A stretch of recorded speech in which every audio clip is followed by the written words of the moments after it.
যারা ইন্ডিয়া থেকে অস্ত্র পেত, যারা ইন্ডিয়া থেকে ট্রেনিং পেত। ইন্ডিয়ারই একটা স্ট্র্যাটেজি যে একটা বিচ্ছিন্নতাবাদী আন্দোলন যদি বাংলাদেশের ভেতরে শুরু করে দেওয়া যায় তাহলে শুরু থেকেই রাষ্ট্রটা দুর্বল থাকে। এতদিন সমস্যা যেটা হয়েছে 5ই আগস্টের আগ পর্যন্ত আমরা কথাই বলতে পারতাম না, বললে চাকরি থাকবে না, এই টাইপের ঝামেলা ছিল।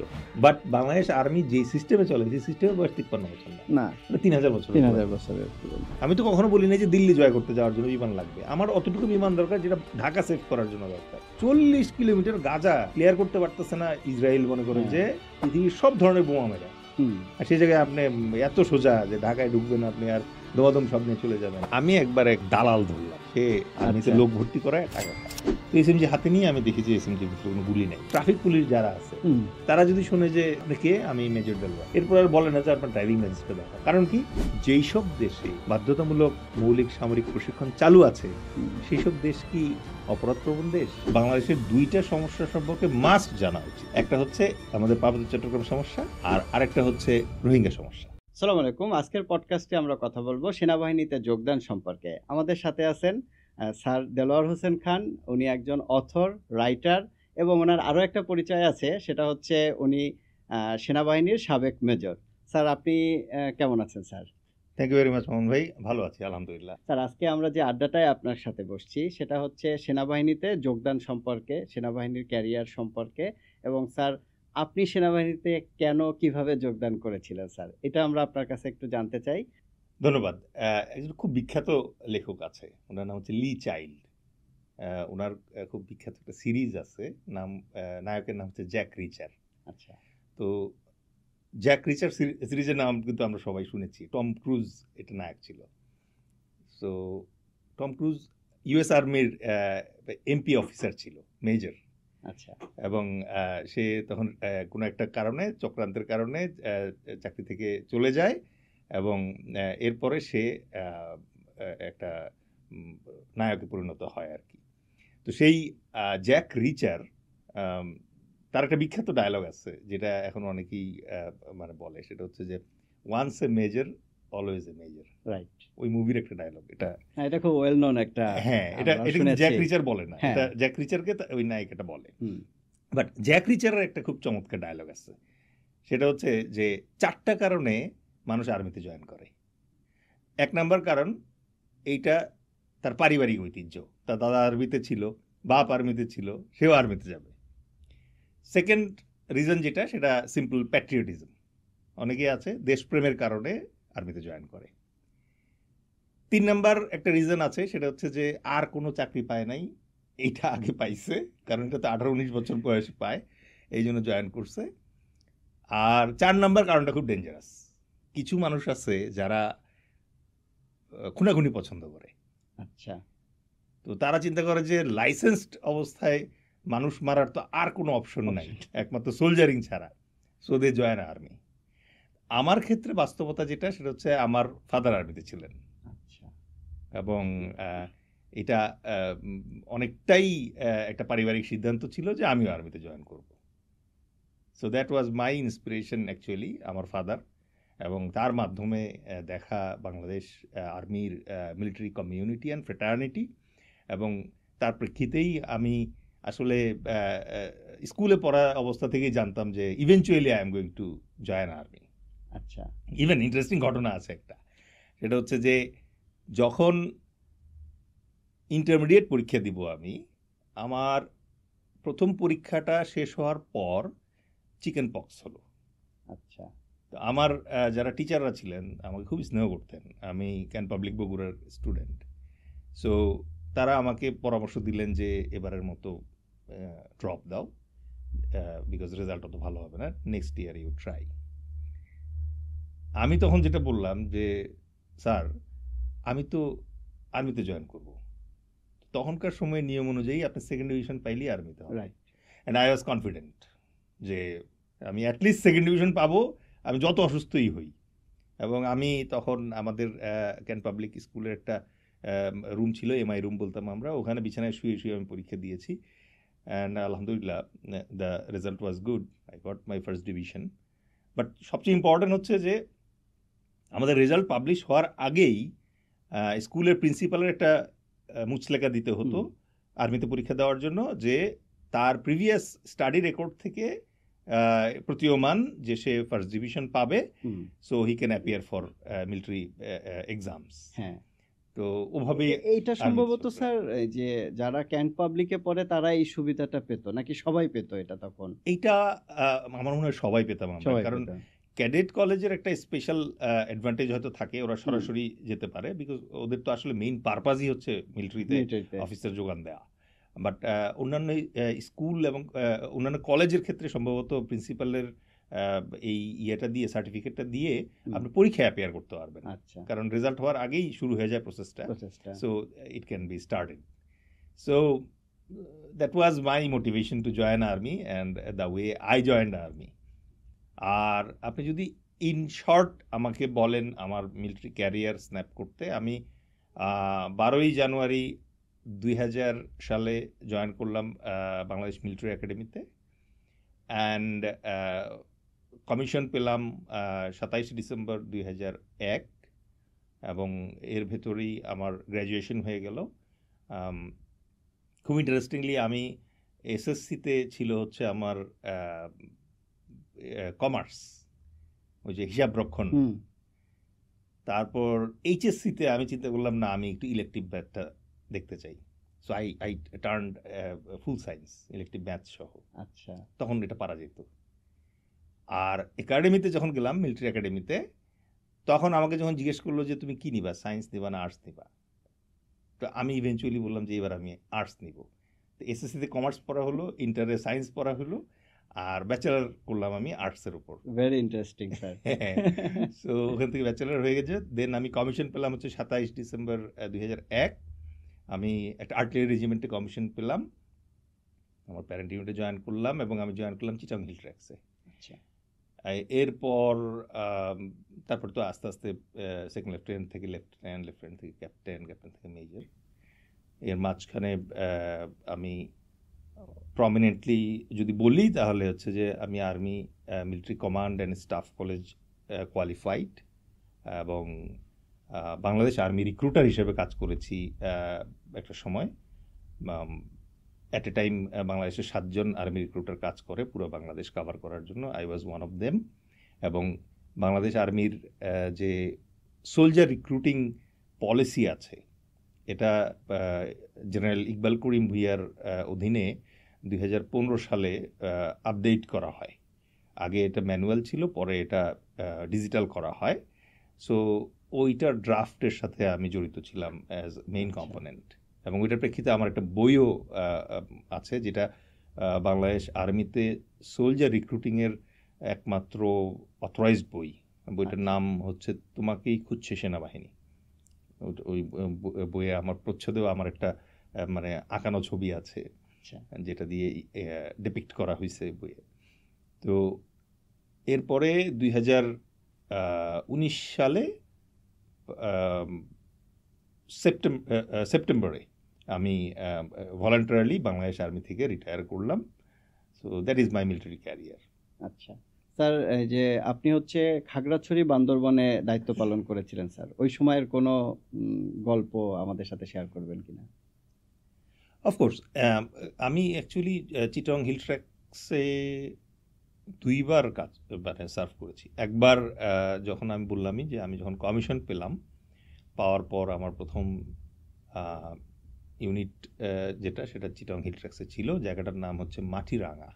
রাঙামাটি না, আচ্ছা, মাটিরাঙ্গা। এটা গুইমারা রিজিয়নের আন্ডারে একটা জায়গা খাগড়াছড়িতে। আপনি যখন সাজেক যাবেন, যাওয়ার পথে এই জায়গাটা হয়ে তারপরে যায়। আচ্ছা, তো ওখানে জয়েন মানে আমি একটা ধারণা দেওয়ার চেষ্টা করি যে চিটাগং হিল ট্র্যাক্সের যে ব্যাপারটা, এবং ওখানে আমরা কেন থাকি। তাহলে এই ফাঁকে আপনার ওই ঘটনার ব্যাপারটা যেটা আছে ওইটাও হয়তো কভার হয়ে যাবে। সেটা হচ্ছে যে চিটাগং হিল ট্র্যাক্সে আমরা সবাই জানি হিস্ট্রিটা, যে আমাদের বাংলাদেশ যখন স্বাধীন হওয়ার সাথে সাথে কিন্তু এই পার্বত্য চট্টগ্রামের চাকমা সম্প্রদায়ের কিছু নেতা শেখ মুজিবুর রহমানের কাছে গিয়েছিলেন, এবং তারা পার্বত্য চট্টগ্রামের জন্য স্বায়ত্তশাসন দাবি করেছিলেন।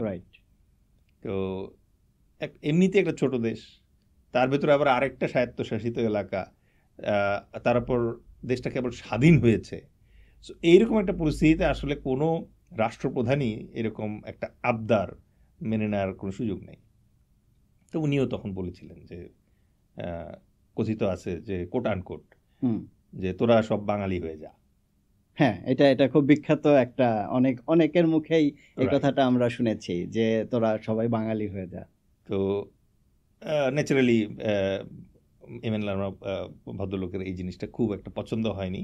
তারা ব্যাক করলো। ব্যাক করার পরে তারা যেটা করলো, শান্তি বাহিনী নামে একটা অস্ত্রধারী ক্যাডার বাহিনী ক্রিয়েট করলো, যারা ইন্ডিয়া থেকে অস্ত্র পেত, যারা ইন্ডিয়া থেকে ট্রেনিং পেত।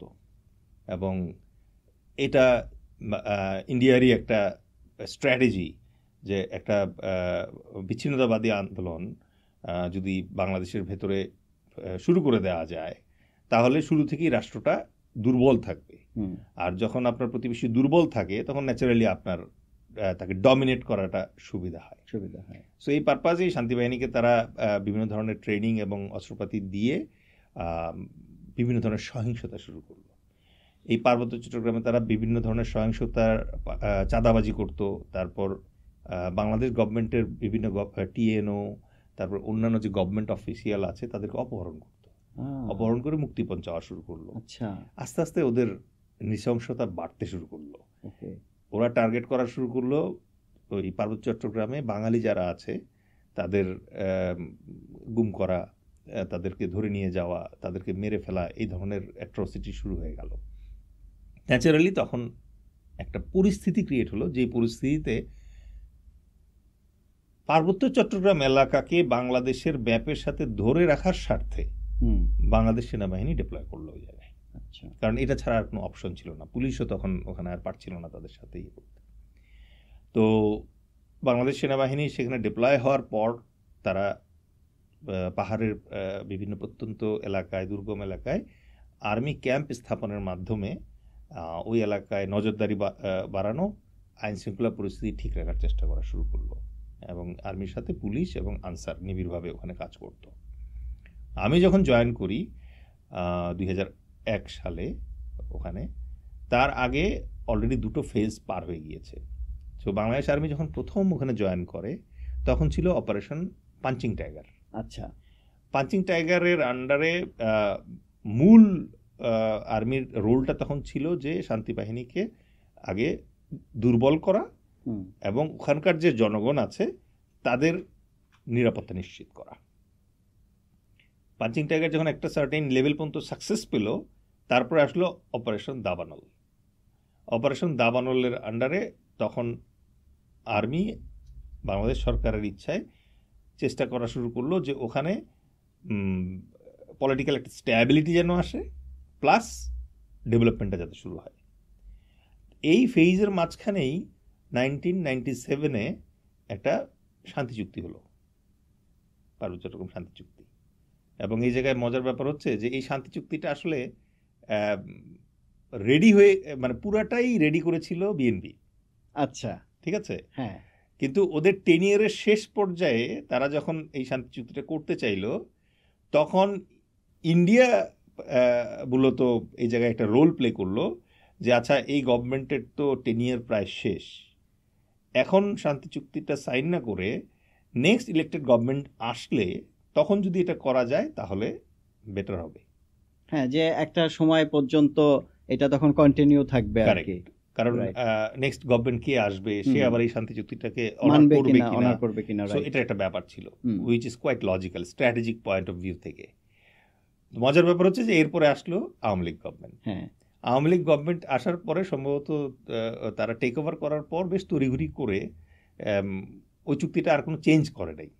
ওকে, প্রয়োজনও হয় নাই। চুক্তিটা ওভাবেই হয়তো মানে ওদের কাছে গ্রহণযোগ্য ছিল, আর তাদেরও একটা পলিটিক্যাল সাকসেস দরকার ছিল। সো খুব তড়িঘড়ি করে এই শান্তি চুক্তি করে ফেললো 1997-এ। ক্রেডিট নিয়ে নিল আর কি। হ্যাঁ, so it was A low hanging fruits. So ওরা এই সুযোগটা নিয়েছে। তারপর 1997-এ এই শান্তি চুক্তিটা হয়ে যাওয়ার পর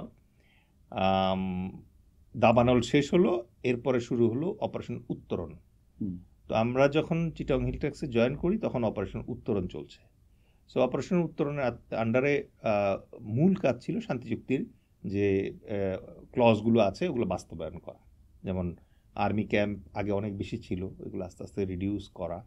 তারপর যেহেতু শান্তি বাহিনী আত্মসমর্পণ করেছে, সুতরাং আবার যাতে নতুন করে কোনো মানে শান্তি বাহিনীর উদ্ভব না হয় ওটা নিশ্চিত করাও একটা কাজ ছিল। কিন্তু আনফর্চুনেটলি শান্তি বাহিনী চলে যাওয়ার পরেও ওখানে ইউপিডিএফ এবং জেএসএস তাদের উদয় হলো। তাদের ভিতরে আবার মারামারি, চাঁদা নিয়ে মানে ডিসপিউট। সো এগুলা দমন করার জন্য আমরা তখন ওখানে নিয়োজিত ছিলাম। এবং আপনি লেটেস্ট সম্পর্কে জানেন যে কুকি চীন আর্মিও ওখানে রেইজ করেছে। সো ওই এলাকাটা এই ট্রাবলপূর্ণ এরিয়া। এবং আমি পার্সোনালি ফিল করি যে বাংলাদেশের একজন নাগরিক হিসেবে, স্পেশালি জেনজির যারা এখন মুখপাত্র অথবা সদস্য, তাদের বাংলাদেশের দুইটা সমস্যা সম্পর্কে মাস্ট জানা উচিত। একটা হচ্ছে আমাদের পার্বত্য চট্টগ্রাম সমস্যা, আর আরেকটা হচ্ছে রোহিঙ্গা সমস্যা। আচ্ছা, এইটা একটা মানে সুনাগরিকের ম্যান্ডেটরি দায়িত্ব যে এই দুইটা প্রবলেম সম্পর্কে তাদের জানা। শুধু জানলেই হবে না ইতিহাস, একই সাথে আমাদের কি মানে অ্যাপ্রোচ এবং বিশ্ব জনমত কি ভাবছে, এটা কিভাবে সলভ করা যায়, এটা সম্পর্কে জানা দরকার। Now coming back to the story you wanted to listen. তো আমি যখন চিটং হিল ট্যাক্সে জয়েন করি, মজার ব্যাপার হচ্ছে যে আমরা যখন কোনো ইউনিটে নতুন জয়েন করি তখন প্রথম দিন একটা র্যাগিংয়ের মতো হয়। আচ্ছা, ঠিক আছে। সো ইভেন আমরা মিলিটারি একাডেমিতেও যখন জয়েন করি তখনও কিন্তু প্রথম দিন এরকম র্যাগিংয়ের মতো একটা হয়। তা আমাদের মানে কমিশন পাওয়ার পরে অফিসার হিসেবে জয়েন করলে ওটাকে প্রথমে আমাদের একটা সার্টেইন অ্যামাউন্ট অফ টাইম রেজিমেন্টেশনের ভেতর দিয়ে যেতে হয়। এই রেজিমেন্টেশনটার মানে হচ্ছে যে আপনি ধরেন 10 সপ্তাহ, 6 সপ্তাহ, 8 সপ্তাহ, এক একজনের এক একটা টেনিয়ার হয় depending on the situation and availability of other training resources. So এই টাইমটাতে প্রত্যেক অফিসার যেটা করেন সেটা হচ্ছে যে তারা সোলজারদের সাথে একদম একজন সোলজার হিসেবে থাকা শুরু করেন। আচ্ছা, টু আন্ডারস্ট্যান্ড দেয়ার লাইফ, তাদের কষ্ট, তাদের মানে ভালো লাগা, তাদের খারাপ লাগা, এগুলো বোঝার জন্য। সো আমিও চিটাগং হিল ট্যাক্সে যাওয়ার পরে আমার ক্যারিয়ার এইভাবে শুরু করেছি। আমি প্রথমে সোলজারদের সাথে একই রুমে পাশাপাশি বিছানায় থাকা, একই টেবিলে খাওয়া, মানে ওদের লাইফ, ওদের জীবনটা যাপন করতে হয়। আদারওয়াইজ আপনি এই অভিজ্ঞতা যদি প্র্যাকটিক্যালি না থাকে তাহলে আপনি এদেরকে লিড করবেন কিভাবে যদি ওদের জীবনটা আপনি না জানেন। সো রেজিমেন্টেশনের মূল উদ্দেশ্য হচ্ছে ওটা। এবং সোলজাররা যেসব দায়িত্ব পালন করে এগুলো একদিন একদিন করে করতে হয়। যেমন রাইফেলম্যান হিসেবে কিভাবে কাজ করতে হয়, কিভাবে ধরেন কোয়ার্টার মাস্টার হিসেবে কাজ করতে হয়। কোয়ার্টার মাস্টারের কাজ হচ্ছে তাদের রসদগুলোর হিসাব রাখা। সো এই ধরনের প্রত্যেকটা কাজেই মানে সোলজাররা যেই সকল দায়িত্ব পালন করে থাকে আর্মিতে প্রত্যেকটাই আপনি একদিন করে করবেন। আচ্ছা, সো দ্যাট ইউ আন্ডারস্ট্যান্ড যখন আপনি ডিসিশন মেকিং লেভেলে যাবেন অফিসার হিসেবে, সো আপনি যেন জানেন যে না ওকে ও স্পেসিফিকলি এটা করে। যেমন আপনার ক্ষেত্রে আমি রিলেট যদি করি, আপনি যদি এক্স্যাক্টলি সেলসম্যানের একটা লাইফ কখনো লিভ না করেন তাহলে আপনি হেড অফ সেলস হিসেবে আসলে you can't give a good decision. Right, এটা সত্য কথা। ঠিক আছে, যে আসলে আমি যখন একটা অর্ডার দিব সে আসলে অর্ডারটা মানতে কি কি মানে পরিস্থিতির মধ্যে দিয়ে যাবে এটা আমি না বুঝলে মানে সে এটা করতে পারবে কি পারবে না এটা তো মানে অর্ডার দেওয়াটা ডিফিকাল্ট হয়, বিকাম প্র্যাকটিক্যাল। আর মিলিটারির ক্ষেত্রে সবচেয়ে মজার ব্যাপার হচ্ছে যে এখানে আপনি আনুমানিক অথবা কাল্পনিক কিছু দিয়ে কাজ করতে পারবেন না, কারণ এখানে প্রত্যেকটা ডিসিশনের সাথে লাইফ অ্যান্ড ডেথ জড়িত। রাইট। সো ওই পয়েন্ট অফ ভিউ থেকে এই জিনিসগুলো খুব প্র্যাকটিক্যাল। এই যে আদব লেহাজ এবং প্র্যাকটিস যেগুলো আছে এগুলো সব কিছু খুব টেস্টেড। তো প্রথম দিন যখন আমি জয়েন করলাম, জয়েন করার পর আমাকে প্রথম দিনই আমি গিয়ে বিকালের দিকে জয়েন করলাম মাটিরাঙ্গাতে, কারণ চিটং থেকে যেতে অনেক সময় লাগতো। সো জয়েন করার পরে আমাকে আমার যে সিনিয়র আছে সে বললো যে আজকে রাতেই একটা অপারেশনে যেতে হবে, সো তুমি কিন্তু রেডি থাকো। তো আমি বললাম যে ওকে, রাতে একটা অপারেশনে যাবো ওদের সাথে। তো আমি বললাম যে তাহলে আমি ইউনিফর্ম চেঞ্জ করে আসি। তো আমার সিনিয়র বললো, না না দরকার নেই, ইউনিফর্ম চেঞ্জ করার দরকার নেই, টাইম নেই, তুমি তাড়াতাড়ি যাও। তো আমাকে একটা মানে এসএমজি দিয়ে দিল সাথে নিয়ে, আমি আমার পেট্রোলের সাথে যাব। তো এসএমজি হাতে নিয়ে আমি দেখি যে এসএমজির ভিতরে কোনো গুলি নাই, ম্যাগাজিনের ভিতরে তো গুলি থাকার কথা, মানে দিস আর বেসিক ড্রিল। এখন আমি বললাম যে আমার তো ম্যাগাজিনে গুলি নাই স্যার। তো বললো, না না তুমি আজকে ফার্স্ট আসছো তো আজকে তোমাকে গুলি দেওয়া হবে না, আগে এখানকার ভাবসাব বোঝো, আর রাত্রেবেলা পেট্রোলিং ইয়ে হবে, বাট পুরো টিম মানে এখানকার এক্সপিরিয়েন্স টিম, সো তুমি আরামসে ওদের সাথে যাও, জাস্ট গেট ইউজ টু, এটাকে আমরা বলি acclimatization with the terrain and situation. আমার মনে আছে যে ওই যে এটা প্রায় 20 জনের একটা পেট্রোল ছিল, এবং ওটার কমান্ডার ছিল হচ্ছে সার্জেন্ট দাউদ। আচ্ছা। তো আমি তো একবার ফ্রেশ নতুন, আমি গেলাম, যাওয়ার পরে আমি বললাম যে ঠিক আছে চলেন কীভাবে যেতে হবে। তো যে কোনো মানে পেট্রোলে একটা সিস্টেম হচ্ছে প্রথমে 2জন স্কাউট থাকে, আচ্ছা। অ্যান্ড 3 নম্বরে হচ্ছে পেট্রোল কমান্ডার থাকে। এটা নর্মাল সিকোয়েন্সিং আর কি, এটা ইন্টারন্যাশনালি অ্যাকসেপ্টেড। আর পেট্রোলের 2IC মানে দাউদ হচ্ছে সবার পিছনে থাকবে। আচ্ছা। That's how it works. তো আমরা রওনা দিলাম পাহাড়ের গ্যাপ দিয়ে, আকাশে বিশাল পূর্ণিমার চাঁদ, তো গা ছমছম করতেছে যে এই প্রথম আসলাম। এর আগে আমি কখনো চিটাগাং হিল ট্র্যাক্সে যাই নাই। আচ্ছা। সো প্রথমবার গিয়েই পাহাড়ের ভেতর দিয়ে যাওয়া, so a lot of things were working in my mind. তো একটা এর ভেতরেও আমি একটা প্রথম অসঙ্গতি দেখলাম যে কী ব্যাপার, ড্রেস চেঞ্জ করাইলো না। দ্বিতীয় অসঙ্গতি দেখলাম যে মানে অ্যামিনেশন দিল না। থার্ড অসঙ্গতি যেটা, সেটা হচ্ছে যে নর্মালি রাতে যখন আমরা পেট্রোলিং করি তখন ওই আমাদের গ্যাপ ক্লোজ থাকে। দিনে যদি 5 কদম করে একজন আরেকজনের ভেতরে গ্যাপ থাকে, রাতে এই গ্যাপটা রিডিউস হয়ে আরও শর্ট চলে আসে, বিকজ ভিজিবিলিটি কমে যায় এই জন্য। বাট ওরা দেখলাম যে এরকম ডে লাইটের মতো গ্যাপেই যাচ্ছে। তো এই ভাবতে ভাবতে হঠাৎ করে দেখি যে সামনে কেউ নাই, পেছনেও কেউ নাই, আমি একলা দাঁড়ায় আছি ওই উপত্যকার মাঝখানে। তো আমি এখন আর তো বাকি কাউরে চিনি না, কাকে ডাকবো। তো আমি ওই সার্জেন্ট দাউদ যে ছিল তারাই আমি ডাকতেছি, সার্জেন্ট দাউদ, সার্জেন্ট, কোনো আওয়াজ নাই, মানে একেবারে আমি একা। Is it part of ragging? সেটাই প্রথম দিনের অভিজ্ঞতা যেটা। তো পরে আমি দেখি যে কী ব্যাপার, এরকম আমাকে একলা ফেলে সবাই কোথায় চলে গেল। কিছুক্ষণ পর দেখি যে একদল লোক হাড়ে রে করে ছুটে আসলো আমার দিকে, আমাকে ঘিরে ফেললো।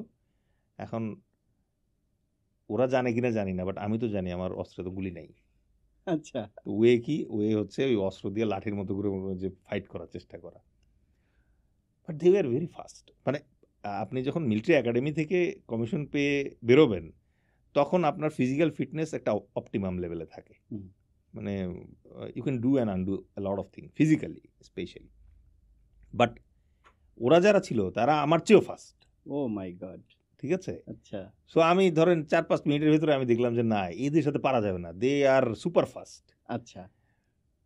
তো হঠাৎ করে এই অন্ধকারের ভিতরে দেখলাম যে খপ করে পেছন থেকে একজন ধরলো, জড়ায় ধরলো, আর অস্ত্র ধরলো, 8-10 জন। আপনি কি করবেন? না না, আসলে কিছু করার নেই। এবং আপনি যে এখান থেকে দৌড় দিয়ে একদিকে পালাবেন, না না, মানে জায়গাটা এমন জায়গায় যে আপনি তো বুঝতেছেন পালায় যাবেন কোথায়, আপনি চিনেন না তো ওই জায়গায়।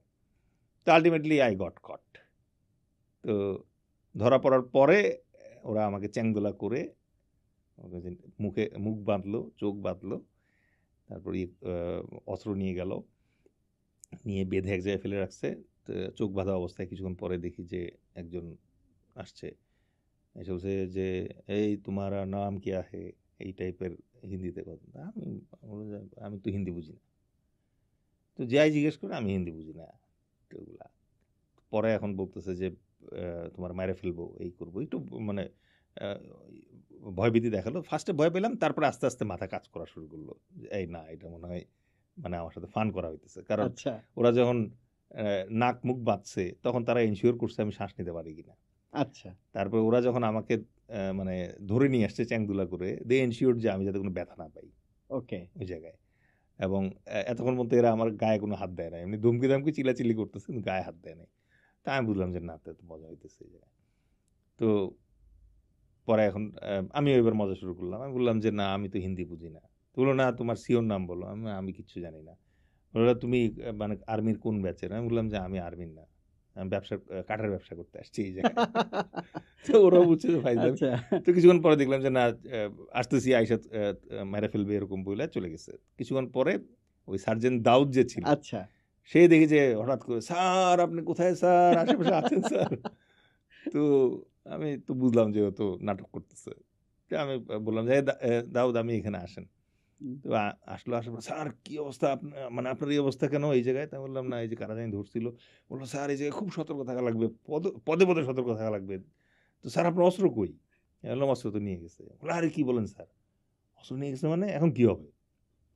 এখন অস্ত্র তো স্যার আপনি গেলে পরে তো ইউনিটে অস্ত্র দেওয়া লাগবে না? আমি বললাম আপনি আমাকে এই অ্যাডজয়েন্ট স্যারের কাছে নিয়ে চলেন। অস্ত্র নিয়ে গেছে, আমি ওনারে বলবো। বললো স্যার এই অস্ত্র নিয়ে গেছে বললে তো চাকরির প্রথম দিনই আপনার রেকর্ড খারাপ হয়ে যাবে, চাকরি থাকবে কিনা এটার কোনো সিওরিটি নাই। আমি একটা বুদ্ধি আছে স্যার, আমি আপনার বলি। কি?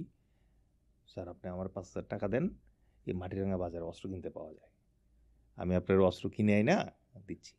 আমি বললাম না, 1 টাকাও নাই, 1 টাকাও দিব না, অস্ত্র হারাইছে, আপনি আমার অ্যাডজয়েন্ট স্যারের কাছে নিয়ে যান। বললাম স্যার ঠিক আছে চলেন স্যার। মানে এমন একটা ভাব করলো যে খুব মন খারাপ, আর মনে মনে কিন্তু খুশি হইলো যে না, স্যার কিন্তু টাকা পয়সার ধান্দায় গেল না, স্যার ইয়েতে গেছে। তারপরে যাওয়ার পরে মানে ওখানে যাওয়ার পরে আবার আমার অ্যাডজুয়েন্ট যে আছে সে আবার মনে করেন যে এই তোমার কি অস্ত্র কই? স্যার আমার এই ঘটনা ঘটছে, অস্ত্র নিয়ে গেছে। আরে তুমি কি বলো, তুমি অস্ত্র নিয়ে গেছে মানে? প্রথম দিন আইসা তোমার অস্ত্র নিয়ে গেল? তো তারপরে তো দেখি উনি বলতে বলতে উনি নিজেও হাসতেছে। ঠিক আছে, সো দ্য ফান এন্ডস দেয়ার। এবং যারা ওই যে ধরে নিয়ে গেল, হুম, ওরা হচ্ছে আমার প্যারেন্ট ইউনিট হচ্ছে 9 ফিল্ড রেজিমেন্ট আর্টিলারি। আচ্ছা সো ওই 9 ফিল্ড রেজিমেন্ট আর্টিলারি হচ্ছে পরপর 7 বার আর্মি বক্সিং চ্যাম্পিয়ন ও ইউনিট। ওয়াও ঠিক আছে। আর ওই যে টিমটা ছিল, ওই টিমটা ছিল হচ্ছে ওই বক্সার টিমটা, আচ্ছা যারা মানে হুম, আমাকে ধরে নিয়ে আসছে। আচ্ছা আচ্ছা দেন আই কুড রিলেট যে না how fast they can be. হ্যাঁ মানে এদের মানে ফুটওয়ার্কই অন্যরকম। স্পোর্টস তারা পুরো ইয়েস। পুরো স্পোর্টি সো হ্যাঁ এই একটা মজার ঘটনা ছিল যেটা দিয়ে আসলে আচ্ছা আর্মি লাইফ শুরু। বাট এর পরের যেটা আছে চিটাগং হিল ট্র্যাক্সে, সেটা হচ্ছে যে আম, আমি চলে গেলাম। ওখানে 2 ধরনের ক্যাম্প ছিল, কাউন্টার হুম, ইনসার্জেন্সি ক্যাম্প আর হচ্ছে রুট প্রোটেকশন ক্যাম্প। আচ্ছা ওই চিটং থেকে খাগড়াছড়ি অথবা রাঙামাটি এই জায়গাগুলোতে যে রাস্তাটা যায়, এই হুম রাস্তাটাকে বলে রুট। রুট এই রুটে যেদিন যেদিন মানে রুট দিয়ে গাড়ি চলাচল করতো, তখন জি এখানে ছোট ছোট ক্যাম্প করে হুম এই পুরো রাস্তাটা পাহারা দেওয়া হতো। ওকে কারণ শান্তি বাহিনীরা এসে যেটা করতো, এই রাস্তার উপরে চাঁদাবাজি করতো, গাড়ি থামায়া ওখান থেকে লোক অপহরণ করতো। হুম সো এই রাস্তার পাশের ক্যাম্প যেগুলো, এগুলোকে বলা হচ্ছে route protection route camp. Protection camp আর ওরা বিভিন্ন গুপ্ত আস্তানায় যে লুকায় থাকতো, ওগুলা ধরার জন্য যে ক্যাম্পগুলো হইতো একদম পাহাড়ের ভিতরে রিমোট জায়গায়, এগুলোকে হুম বলতে হচ্ছে কাউন্টার ইনসার্জেন্সি ক্যাম্প। আচ্ছা সো ওই আমিও ওখান থেকে একটা কাউন্টার ইনসার্জেন্সি ক্যাম্পে চলে গেলাম। এবং কাউন্টার ইনসার্জেন্সি ক্যাম্পের লাইফ তখন আসলে খুব হরিবল ছিল। কত সালে স্যার এটা এটা আমি 2001-এর কথা বলতেছি। অনেক দিন আগে হ্যাঁ, হুম, তো আগে তো আরো খারাপ ছিল। আচ্ছা সো তারপরে 2001-এ যে আমি কথা বলতেছি, তখন আমি একটা ক্যাম্পে ছিলাম, ক্যাম্পের নাম ছিল নাইক্যাপাড়া ক্যাম্প। নাইটকাপাড়া হ্যাঁ, সো এটা একটা পাহাড়ের উপর একটা ছোট্ট ক্যাম্প, ওখানে আমরা 20-30 জন মিলে থাকতাম। সো সপ্তাহে ধরেন একদিন বেস ক্যাম্প থেকে নাইক্যাপাড়া ক্যাম্পে লিঙ্ক হতো। তো একটা অংশ পর্যন্ত বেস ক্যাম্পের গাড়ি আসতো, তারপরে আর পাহাড়ের ভিতরে তো রাস্তা নাই, আমরা ওই পয়েন্টে গিয়ে ওদের কাছ থেকে রসদগুলো নিয়ে আসতাম। রসদ কিভাবে বলতে নিয়ে আসছেন স্যার এগুলো এগুলো সব কাঁধে করে নিয়ে আসতে হইতো, ও মাই পোর্টার দিয়ে, পোর্টারের হেল্প নিয়ে আমরাও নিজেরা ক্যারি করে নিয়ে আসতে হইতো, কারণ এছাড়া আর কোনো অপশন নেই ওই জায়গায়। ওই যে ওই টাইমে আমরা চাল ডাল, তারপরে হয়তো হালকা কিছু ওই যে চিকেন, এই টাইপের কিছু জিনিসপত্র এগুলো আসতো, সাথে আসতো হচ্ছে আমাদের 1 সপ্তাহের সব চিঠি, আর হচ্ছে 1 সপ্তাহের পুরাতন পেপার। আচ্ছা ঠিক আছে, এগুলো পড়ে আর কি যাতে দেশের কি অবস্থা মানে এছাড়া আর কোনো আর কি বিনোদন নেই আপনার। আপনি একটা ক্যাম্পে যখন থাকবেন, আপনার ক্যাম্পে পেট্রোলিং ছাড়া বাকি টাইম আসলে শুনশান নীরবতা। Hmm, you get a lot of time. I am thankful যে ওই টাইমে আমি অনেকটা টাইম পাইছি পড়ার, তারপরে বই পড়তাম, তারপর বিভিন্ন বিষয়ে ভাবার চান্স পাওয়া গেছে, রেডিও শোনা যেত, কোনো মোবাইল ছিল না। আমরা যখন আম, চলে আসবো এরকম একটা ধরেন আমার 10 ইয়ার শেষ হয় ওখানে 2003-এর দিকে। হুম। সো তখন মোবাইল আসতে শুরু করছে এবং কিছু কিছু পাহাড়ের উপরে ওই যে অনেক বড় বাঁশ দিয়ে একটু একটু করে নেটওয়ার্ক পাওয়া যেত, একটা মেসেজ আসতো অথবা একটু কথা বলা যেত। তো that was the scenario there, life there. Sir হচ্ছে মিশনে গিয়েছিলেন, কোথায় গিয়েছিলেন স্যার? আচ্ছা, আমি আমার পার্সোনাল ইউএন মিশন যেটা সেটা হচ্ছে সাউথ সুদানে করেছি আমি। সাউথ সুদানে 2010-11-তে আমি মিশনটা করি। এবং মজার ব্যাপার হচ্ছে যে সুদান আগে কিন্তু একটা বড় রাষ্ট্র ছিল। অনেক বড় রাষ্ট্র ছিল, ম্যাপে তো এখনো স্যার অনেক বড়ই দেখায়। হ্যাঁ, সাউথ সুদান এবং সুদান একসাথেই ছিল। হুম। তো সুদানের রাজধানী হচ্ছে খার্তুম, আর সাউথ সুদানের রাজধানী হচ্ছে জুবা। তো আমি যখন আমার মিশনে যাই তখন দেশটা সুদান ছিল আচ্ছা 2010-এ, এবং 2005 সালে সাউথ সুদান এবং সুদানের সাথে একটা কম্প্রিহেন্সিভ পিস ট্রিটি হয়েছিল। কেন হয়েছিল? কারণ এর আগে 70 বছর ধরে সাউথ সুদান সুদানের সাথে ফাইট করছে স্বাধীনতার জন্য। আচ্ছা। ওদের ভিতরে ফাইট চলছিল। সো 2005-এ যে কম্প্রিহেন্সিভ পিস ট্রিটি, তার একটা শর্ত ছিল যে ইউএনের অধীনে এই পিস ট্রিটি ফলো করা হবে এবং 2011 সালে একটা গণভোট হবে, যেই ভোটে সাউথ সুদানের জনগণ নির্ধারণ করবে যে তারা স্বাধীনতা চায় নাকি সুদানের সাথে থাকতে চায়। সো আমি সাউথ সুদানে যখন মিশন করি এই গণভোটটা দেখার সৌভাগ্য আমার হয়েছে। ইনফ্যাক্ট আমরাই অ্যারেঞ্জ করেছি বিভিন্ন জায়গায় জায়গায় গিয়ে, এবং এই মানে গণভোটের মাধ্যমেই সাউথ সুদান নামে একটা নতুন রাষ্ট্রের উদ্ভব হলো। আচ্ছা, এখন এটা নতুন রাষ্ট্র স্যার? হ্যাঁ, এটা সাউথ সুদান সম্ভবত পৃথিবীর সবচেয়ে নবীনতম রাষ্ট্র। আচ্ছা। এর আগে সম্ভবত আরেকটা রাষ্ট্র হয়েছে ইস্ট তিমোর। আচ্ছা। আর সর্বশেষ সাউথ সুদান। এরপরে আছে কিনা একটু কনফার্ম করতে হবে, বাট সোফার মাই নলেজ গোজ এখন পর্যন্ত সবচেয়ে নতুন রাষ্ট্র সম্ভবত সাউথ সুদান। স্যার, আমাদের বাংলাদেশ সেনাবাহিনী যে মিশনগুলোতে যায়, যে দেশগুলোতে মিশনে যায়, মানে কতগুলো দেশে যায় স্যার? 2016, 17, 18, 3 বছর আমি বাংলাদেশ আর্মির যে ইউএন মিশন আছে এই মিশনগুলোর অপারেশনাল দায়িত্বে ছিলাম আর্মি হেডকোয়ার্টারে। তখন অ্যাট এ টাইম টোটাল 60টা দেশে আমাদের অ্যারাউন্ড 6,500 শান্তিরক্ষী ডিপ্লয়েড ছিল। If I am not wrong, Sudan, south Sudan, সুদানে ছিল দারফুর যেটা মিশন, তারপর হচ্ছে সাউথ সুদানে ছিল হচ্ছে আনমিস, কঙ্গোতে ইউএন মিশনে বাংলাদেশিরা ছিল, ডিআর কঙ্গো। কঙ্গো আবার দুইটা কিন্তু, আচ্ছা। একটা হচ্ছে কঙ্গো ব্রাজাভিল হ্যাঁ। আর একটা হচ্ছে ডিআর কঙ্গো, আচ্ছা। Democratic Republic of Congo. আচ্ছা। তো ডিআর কঙ্গোতে আমাদের একটা অনেক পুরাতন মিশন আছে, এখনো আছে ওই জায়গায়। আচ্ছা। সুদানের ক্ষেত্রে আবার মজার ব্যাপার হচ্ছে যে সাউথ সুদানে একটা মিশন চলছে, কিছুদিন আগে বন্ধ হয়েছে সুদানের দারফুরের যে মিশনটা ইউনামিড, বাট অ্যাগেইন সাউথ সুদান আবার নর্থ সুদানের মাঝখানে এবেই নামে একটা জায়গা আছে, ওইখানে আবার আরেকটা মিশন চলতেছে। মানে একটা কান্ট্রিতে 3টা মিশন খুব rare. So it was in মানে সুদানের ক্ষেত্রে ঘটনা যেটা ছিল। এছাড়া সেন্ট্রাল আফ্রিকান রিপাবলিক, ওখানে আমাদের মিশন আছে। তারপর মালিতে আমাদের মিশন আছে। আচ্ছা। মালির মিশনটা শেষ হয়ে গিয়েছে গত বছর। মিশন শেষ হয় কিভাবে স্যার? মানে কেন শেষ হয়, কিভাবে শেষ হয়? যেই সমস্যাটার মানে ইউএন মিশনের ক্ষেত্রে বাস্তবতা যেটা, সেটা হচ্ছে যে কোনো একটা রাষ্ট্রে একটা সহিংস পরিস্থিতি অথবা একটা ইনস্ট্যাবিলিটি এবং ইনসিকিউরিটি ক্রিয়েট হলো, তখন ওই পৃথিবীর প্রতিটা রাষ্ট্রেই কিন্তু ইউএনের একটা ছোট্ট করে ইয়ে থাকে, এলিমেন্ট থাকে, এটাকে বলে কান্ট্রি অফিস। আচ্ছা। সো এই কান্ট্রি অফিসটা ওখানে থাকে এবং তারা রিপোর্ট করে যে এই দেশের সিকিউরিটি সিচুয়েশনটা কী। কোনো কোনো দেশের ক্ষেত্রে হয় কি, সিকিউরিটি সিচুয়েশন খুব খারাপ হয়ে যায়, সহিংসতা বেড়ে যায়, তখন ইউএন তাদের সিকিউরিটি কাউন্সিলে একটা সিদ্ধান্ত নেয় যে ওই দেশে ইউএন মিশন পাঠাবে কিনা, আচ্ছা, শান্তিরক্ষী পাঠাবে কিনা। শান্তিরক্ষী পাঠানোর ক্ষেত্রে নর্মালি যেই দেশে যাবে ওই দেশটাকে বলা হয় হোস্ট নেশন। হুম তো হোস্ট নেশন যদি অ্যাকসেপ্ট করে এবং অ্যাগ্রি করে যে ওকে আমার দেশে তুমি শান্তিরক্ষী পাঠাও, হুম আমার এই দেশের ঝামেলাটা থেকে আমাকে মুক্ত করো, হুম দেন ওই দেশে শান্তিরক্ষী যায়। ঠিক আছে?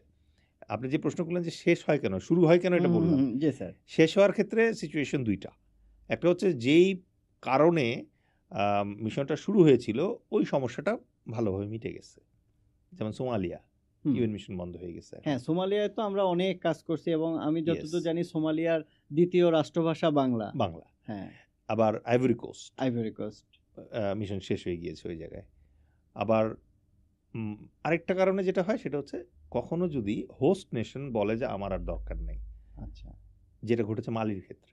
হুম মালি ইউনাইটেড নেশনসকে রিকোয়েস্ট করেছে যে আমার দেশে তোমার আর ইউএনের সোলজার দরকার নাই। ইন্টারেস্টিংলি তারা রাশিয়ান ওয়াগনারদের হেল্প নিয়ে কাজ করবে বললো। ও সো আলটিমেটলি ইউএন মিশন আমাদের চলে আসলো। সো আমাদের তখন মালিতে ছিল, আর এদিকে ছিল হচ্ছে মরক্কোতে একটা এরিয়া আছে, নাম হচ্ছে ওয়েস্টার্ন সাহারা। সো ওখানে আমাদের একটা ছোট্ট মিশন ছিল আমি যখন ছিলাম। এদিকে ছিল সাইপ্রাস হচ্ছে গ্রিসের নিচে একটা দ্বীপ। সো টার্কি আর গ্রিসের মাঝখানে।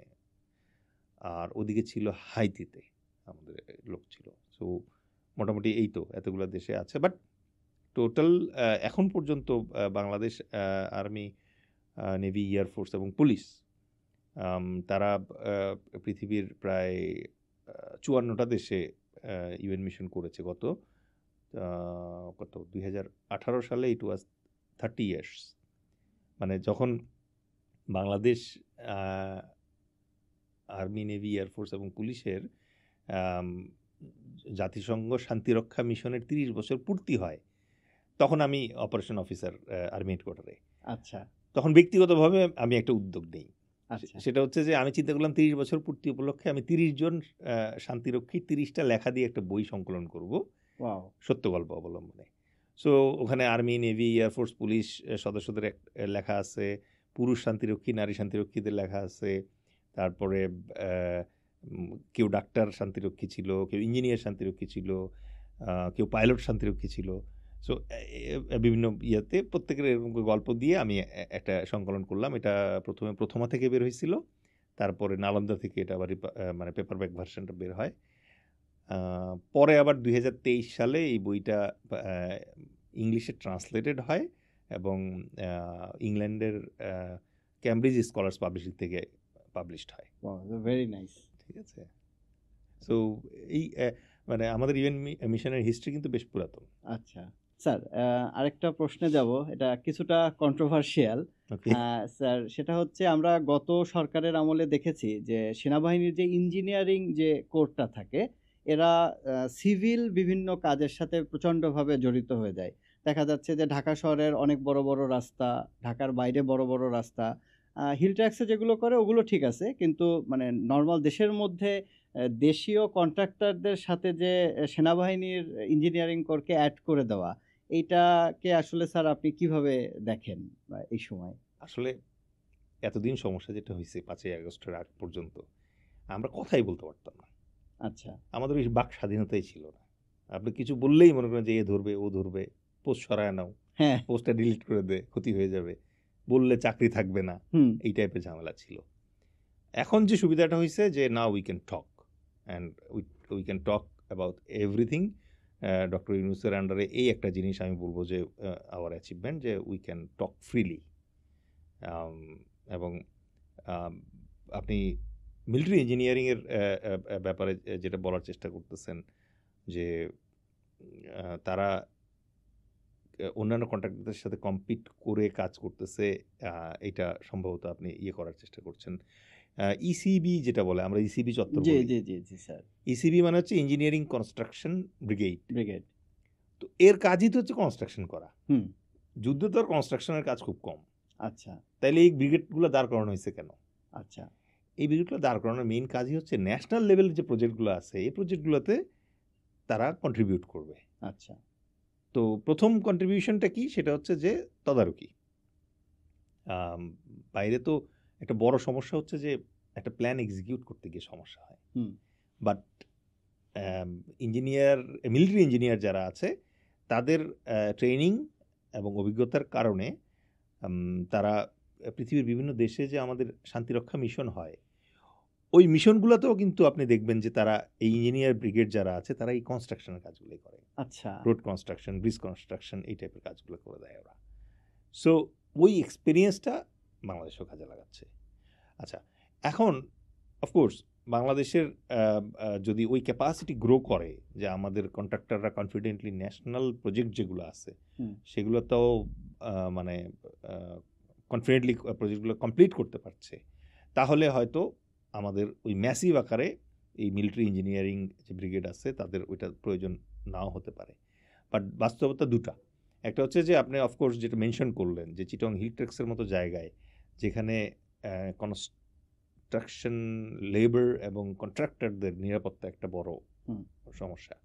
সো ওইটাকে প্রতিহত করে প্রজেক্ট আগায় নিয়ে যাওয়া, সেটার জন্য তো মিলিটারি ইঞ্জিনিয়ারিং কোরের যে সদস্য আছে তাদের কোনো বিকল্প নেই। This is one. আরেকটা হচ্ছে যে ন্যাশনাল প্রজেক্টগুলোতে একটা বড় সমস্যা হচ্ছে দুর্নীতি। রাইট। সো এই করাপশনের এগেইনস্টে ধরেন মিলিটারি একটা টিম যখন থাকে, একটা ইউনিট যখন কাজ করে, তখন দুই ধরনের অ্যাডভান্টেজ পাওয়া যায়। একটা হচ্ছে যে পাবলিক পারসেপশন এবং ঐতিহ্যগতভাবে মিলিটারি পিপল যারা আছেন তারা কিন্তু করাপশন ফ্রি থাকেন। কারণ এটার কারণ কিন্তু এরকম না যে তারা এখানে মানে সব ভালো মানুষ আমরা হায়ার করি। দুইটা কারণে হয়, একটা হচ্ছে হায়ারিং প্রসেস অফকোর্স, আরেকটা হচ্ছে যে মিলিটারি লাইফস্টাইল এবং তাদের রিপোর্টিং সিস্টেমটা এরকম যে আপনি দুর্নীতি করলে পরে খুব সহজে ধরা পড়ে যায় জিনিসটা, ঠিক আছে? সো এই কারণে হয়তো ধরা পড়ার ভয়ে হোক অথবা মানে সিস্টেমেটিক ডিসিপ্লিনের কারণে হোক দুর্নীতির পরিমাণ খুবই কম আর্মিতে। আচ্ছা, স্পেশালি ধরেন আপনি লোয়ার টিয়ারে তো খুব ডিফিকাল্ট। সো এই কারণে সম্ভবত সরকারও চায় যে না ওনারা এই প্রজেক্ট ম্যানেজমেন্টটাতে আসুক। রাইট, ঠিক আছে। আর আরেকটা যেটা কারণ থাকে সেটা হচ্ছে যে অ্যাকাউন্টেবিলিটি। আপনি ধরেন একটা কন্ট্রাক্টর কাজ অর্ধেক করে দিয়ে পালায় গেলেন, আপনার তো খুঁজে পাওয়া যাবে না, বুঝলেন? এখন ইরাকে সাদ্দাম হোসেন যেটা করতো সেটা হচ্ছে যে কেউ যদি কোনো ব্রিজ বানাইতো, কোনো কন্ট্রাক্টর, এই ব্রিজের উদ্বোধনের দিন ব্রিজের নিচে কন্ট্রাক্টর দাঁড়ানো থাকবে, উপর দিয়ে ট্যাঙ্ক পাঠানো হবে। কেন? যদি এই ব্রিজ ভেঙে যায় তাহলে ও মারা যাবে। সুতরাং এই জানের ভয়ে তারা নাকি মানে খুব ভালো ভালো ব্রিজ তৈরি করতো। দারুণ স্ট্র্যাটেজি। হ্যাঁ, তো বাংলাদেশে তো কন্ট্রাক্টর পালায় গেলে তো আর কারো কিছু বলার নাই। বাট এই অ্যাকাউন্টেবিলিটি তো মিলিটারি ইঞ্জিনিয়ারিং এর ক্ষেত্রে এনশিওর করা সম্ভব যে তারা তো আর পালায় যাচ্ছে না। সুতরাং কোথাও যদি কোনো ভুল হয়ে থাকে অথবা দুর্নীতি হয়ে থাকে, you can find it out. So that's why আমার কাছে মনে হয় যে এইটাতে হয়। বাট আমার কথা শুনে অনেকে আবার মনে মনে হয়তো বলতেছে যে স্যার আমরা তো একটু রিপোর্ট পাইছি, আপনার তো অল গুড বলতেছেন, তা না। হ্যাঁ, এখন এই জায়গায় একটা সমস্যা যেটা থাকে, যেই কোদাল দিয়ে আপনি গু সাফ করবেন ওই কোদালেও তো ময়লা লাগে। হ্যাঁ, এখন এইটা হচ্ছে কোদালের মালিকের দায়িত্ব যে আপনি কোদাল পরিষ্কার রাখতেছেন কিনা নিয়মিত। Right. That is my say. Sir, আপনার যে রিক্রুটিং প্রসেস নিয়ে যে কথাটা বললেন, যে রিক্রুটিং হায়ারিং প্রসেসটা, তো হায়ারিং প্রসেসে একটু যেতে চাই। আজকের পডকাস্টের মূল বিষয় ছিল মিলিটারিতে হায়ারিং প্রসেসটা কিভাবে হয় এবং মিলিটারিতে আসলে ক্যারিয়ারের গ্রোথটা কেমন, এই বিষয়গুলো নিয়ে। তো স্যার একটু জানতে চাই যে একটা ছেলে বা একটা মেয়ে যদি মিলিটারিতে জয়েন করতে চায়, সেটা আর্মি হোক, নেভি হোক বা এয়ারফোর্স হোক, তাহলে তার আসলে প্রিপারেশনটা সে আসলে কবে থেকে শুরু করবে, কিভাবে শুরু করবে? এটা মানে বুদ্ধি হওয়ার পর থেকেই প্রিপারেশন শুরু হয়ে যায়। আচ্ছা, আপনি এইচএসসি পাস করার পরে ধরেন একটা বুলেট কোর্স করবেন অথবা কী কী ধরনের কোর্স আছে, কোর্স করে you make yourself fit for military service. It doesn't happen like that. কারণ মজার ব্যাপার হচ্ছে আর্মি ভ্যালিউজ, পুরো পৃথিবীতে আর্মি ভ্যালিউজ যেগুলো আছে, এই ভ্যালিউজগুলো হচ্ছে ওই সমাজের বেসিক ভ্যালিউজ, ওখান থেকেই আসে। যেমন ধরেন সত্য কথা বলা, অনেস্টি, তারপরে হচ্ছে অন্যান্য যে বেসিক আমাদের যে ভ্যালিউসগুলো আছে, এই ভ্যালিউসগুলো দিয়ে আর্মি ভ্যালিউসটা তৈরি হয়। তো আপনি মিলিটারি রিকোয়ারমেন্টটা কী? Military requirement first of all হচ্ছে শারীরিকভাবে সুস্থ একটা মানুষ। আপনি আগেকার দিনের ওই যে পাইরেটস দেখতেন না, যে এক চোখে কালো ইয়ে লাগে করে, আপনি এরকম কোনো মিলিটারি অফিসার দেখছেন নাকি না। বাংলাদেশে? দেখেন নাই। তো এই জন্য আপনি দেখবেন যে মানে মিলিটারি অফিসার বলি আর সোলজার বলি, তাদের সিলেকশনের বেসিক রিকোয়ারমেন্ট হচ্ছে ফিজিক্যাল ফিটনেস, ফিট থাকতে হবে। এটা it starts from teeth to toe, আপনার 32টা দাঁতই থাকতে হবে, হুম, ঠিক আছে? সো এইটার মানে কি যে আপনার পার্সোনাল হাইজিন ভালো, আপনি একটা হেলদি লাইফ লিড করেন, রাইট। তাই না? এটা হলো এক। 2 নম্বরে যেটা হচ্ছে যে সাইকোলজিক্যাল এবং মেন্টাল ফিটনেস, এটা দরকার আছে। এটা মানে বিভিন্ন ধরনের টেস্টের মাধ্যমে এটা এনশিওর করা হয় যে সাইকোলজিক্যালি এবং মেন্টালি ফিট। কারণ আপনি সাইকোলজিক্যালি ইনস্টেবল একটা মানুষের হাতে একটা অস্ত্র যদি তুলে দেন, তাতে তো বিপদ, হুম, সে যে কি করে ফেলবে, একটা বিপদ না? সেটা দরকার আছে। আর 3 নম্বরে আপনার যেটা দরকার সেটা হচ্ছে আইকিউ, ইকিউ, এসকিউ, যেগুলোকে আমরা বলি সোশ্যাল যে আন্ডারস্ট্যান্ডিং এবং ক্যাপাসিটি, লাইক প্ল্যানিং ক্যাপাসিটি, লোকজনের সাথে কথা বলার ক্যাপাসিটি, তারপর একটা টিমকে বেসিক্যালি চালানোর ক্যাপাসিটি। সো এই 3টা ডাইমেনশন দিয়ে আসলে সোলজার বলেন আর অফিসার্স বলেন, এটার সিলেকশনটা হয়। তো পরীক্ষাগুলো বা প্রশ্নগুলোর এই যে প্রিপারেশনটা, এটা ছেলেরা মেয়েরা কিভাবে নেবে? ফার্স্ট আপনাকে সেট করতে হবে যে আপনি কি সোলজার হিসেবে জয়েন করতে চান না অফিসার হিসেবে জয়েন করতে চান। আচ্ছা, দুইটার ক্রাইটেরিয়া আলাদা। জি। অফিসারদের সিলেকশন ক্রাইটেরিয়া একটু হায়ার, তাদের জিপিএ হায়ার, তাদের ইন্টারমিডিয়েট পাস ম্যান্ডেটরি। সোলজারদের ক্ষেত্রে এসএসসি পাস হলেই হচ্ছে, এবং একটু লোয়ার মানে জিপিএ হলেও কিন্তু হচ্ছে। এখন অনেকেই জিজ্ঞেস করবে যে স্যার এটা কি মানে বৈষম্য কি না? না, ইটস নট বৈষম্য। এটা হচ্ছে আপনার যে ক্যাপাসিটি আছে, আপনি ক্যাপাসিটি অনুযায়ী ইয়ে করবেন। মানে একই অফিসের 2 কোর্সমেট, একজন জিএম আর একজন সিইও হইতেই পারে। হুম, যার যার ক্যাপাসিটি অনুযায়ী সে তার সিট এবং ইয়ে পাবে। সো ইন্টারমিডিয়েট পাস করা যে কোনো নারী এবং পুরুষ, সৈনিক এবং অফিসার, যেইটা তার ভালো লাগে দুইটাতেই সে ট্রাই করতে পারে, আচ্ছা, কোনো সমস্যা নেই। ইভেন আর্মিতে ওই সিস্টেমও আছে, আপনি সোলজার হিসেবে জয়েন করলেন, পরে দেখলেন যে আপনার ভিতরে ওই কোয়ালিফিকেশন এবং ইয়ে আছে, you can also apply for officer again. Okay. চাকরিরত অবস্থায়। চাকরিরত অবস্থায় একটা সার্টেন এজ লিমিট আছে, Age limit এর ভিতরে করতে হয়। কারণ একটা সার্টেন সিনিয়রিটি পেয়ে যাওয়ার পরে ওর মানে করাটা পেশাগতভাবে লাভজনক না, কারণ আপনাকে তো আবার ওখান থেকে শুরু করতে হবে, হুম। অফিসার হলে পরে জিরো থেকে শুরু করতে হবে, আবার ওটা অ্যাডজাস্টমেন্টও মানে ডিফিকাল্টিস ক্রিয়েট হয়। বাট দুইটাই কিন্তু প্রচণ্ড সম্মানের পেশা। স্যার, এই পরীক্ষার আছে। প্রশ্নগুলো আসলে তারা কিভাবে প্রিপারেশন নেবে? আচ্ছা, এখন যদি রিক্রুটিং সিস্টেমটার ডিফারেন্সটা আমি বলি, জি, জি, জি। আম, আমি দুটার ক্ষেত্রেই বলতেছি। সোলজারদের ক্ষেত্রে একটা সার্কুলার বের হয় ফার্স্টে, এটা প্রত্যেকটা নিউজ পেপারে আসে, ন্যাশনাল টিভিগুলোতে আসে, যে আর্মিতে এত তারিখ থেকে আবার নতুন লোক নেওয়া হবে, পুরুষ এবং এই জাতীয় সোলজার যারা রিক্রুটিং হয়। সোলজার রিক্রুটিংয়ের ক্ষেত্রে আপনি নারী রিক্রুটিং, পুরুষ রিক্রুটিং, দুই ধরনের রিক্রুটিং হয়। নারী পুরুষ দুজনের ক্ষেত্রেই একটা হচ্ছে জেনারেল ডিউটি সোলজার, মানে বেশিরভাগ আমাদের কিন্তু সোলজার যারা আছে তারা জেনারেল ডিউটি সোলজার, এদের রিক্রুটিংটা হয়, একই সাথে হয়, বাট ডিফারেন্সটা ওই জায়গায় আছে। আরেকটা আছে হচ্ছে টেকনিক্যাল রিক্রুটিং। টেকনিক্যাল রিক্রুটিং মানে হচ্ছে যেমন ড্রাইভার, আচ্ছা, অথবা আপনি মেকানিক্যাল আসপেক্টে, আইটি আসপেক্টে ইউ আর এক্সপার্ট, সো ওদের আবার আলাদা একটা রিক্রুটিং হয়। আর এছাড়াও আরেকটা রিক্রুটিং এমনিতে সোলজারদের ক্ষেত্রে হয়, সেটা হচ্ছে স্পোর্টসম্যান। আচ্ছা। If you are a very good এটা এটা এটা স্পোর্টসম্যান, এখনো চালু আছে হ্যাঁ স্যার? এটা এখনো আছে, ইউ আচ্ছা, can, if you are a very good sportsman, you have BKSP certificate, all other thing, you can go. এবং এটা সেপারেটলি ওখানে অ্যানাউন্সমেন্টও হয় ওটার জন্য। আচ্ছা, তো এইগুলো হচ্ছে যে সোলজার রিক্রুটিংয়ের পদ্ধতি, এটুকু বললাম। অফিসারদের ক্ষেত্রে যেটা হয়, একটাই পরীক্ষা। আচ্ছা, অফিসারদের ক্ষেত্রে পরীক্ষা একটাই, ওইটা সিস্টেমে আসতেছি। আচ্ছা, এবার সোলজারদের ক্ষেত্রে যেটা হচ্ছে সেটা হচ্ছে যে আপনি যখন বিজ্ঞাপনটা পাবেন, বিজ্ঞাপন পাওয়ার পর SMS এর মাধ্যমে আপনি রেজিস্ট্রেশন করে অ্যাপ্লাই করবেন। হুম। অ্যাপ্লাই করার পরে এবার বাংলাদেশে এখন সম্ভবত 10টার মতো ব্রাঞ্চ রিক্রুটিং ইউনিট আছে।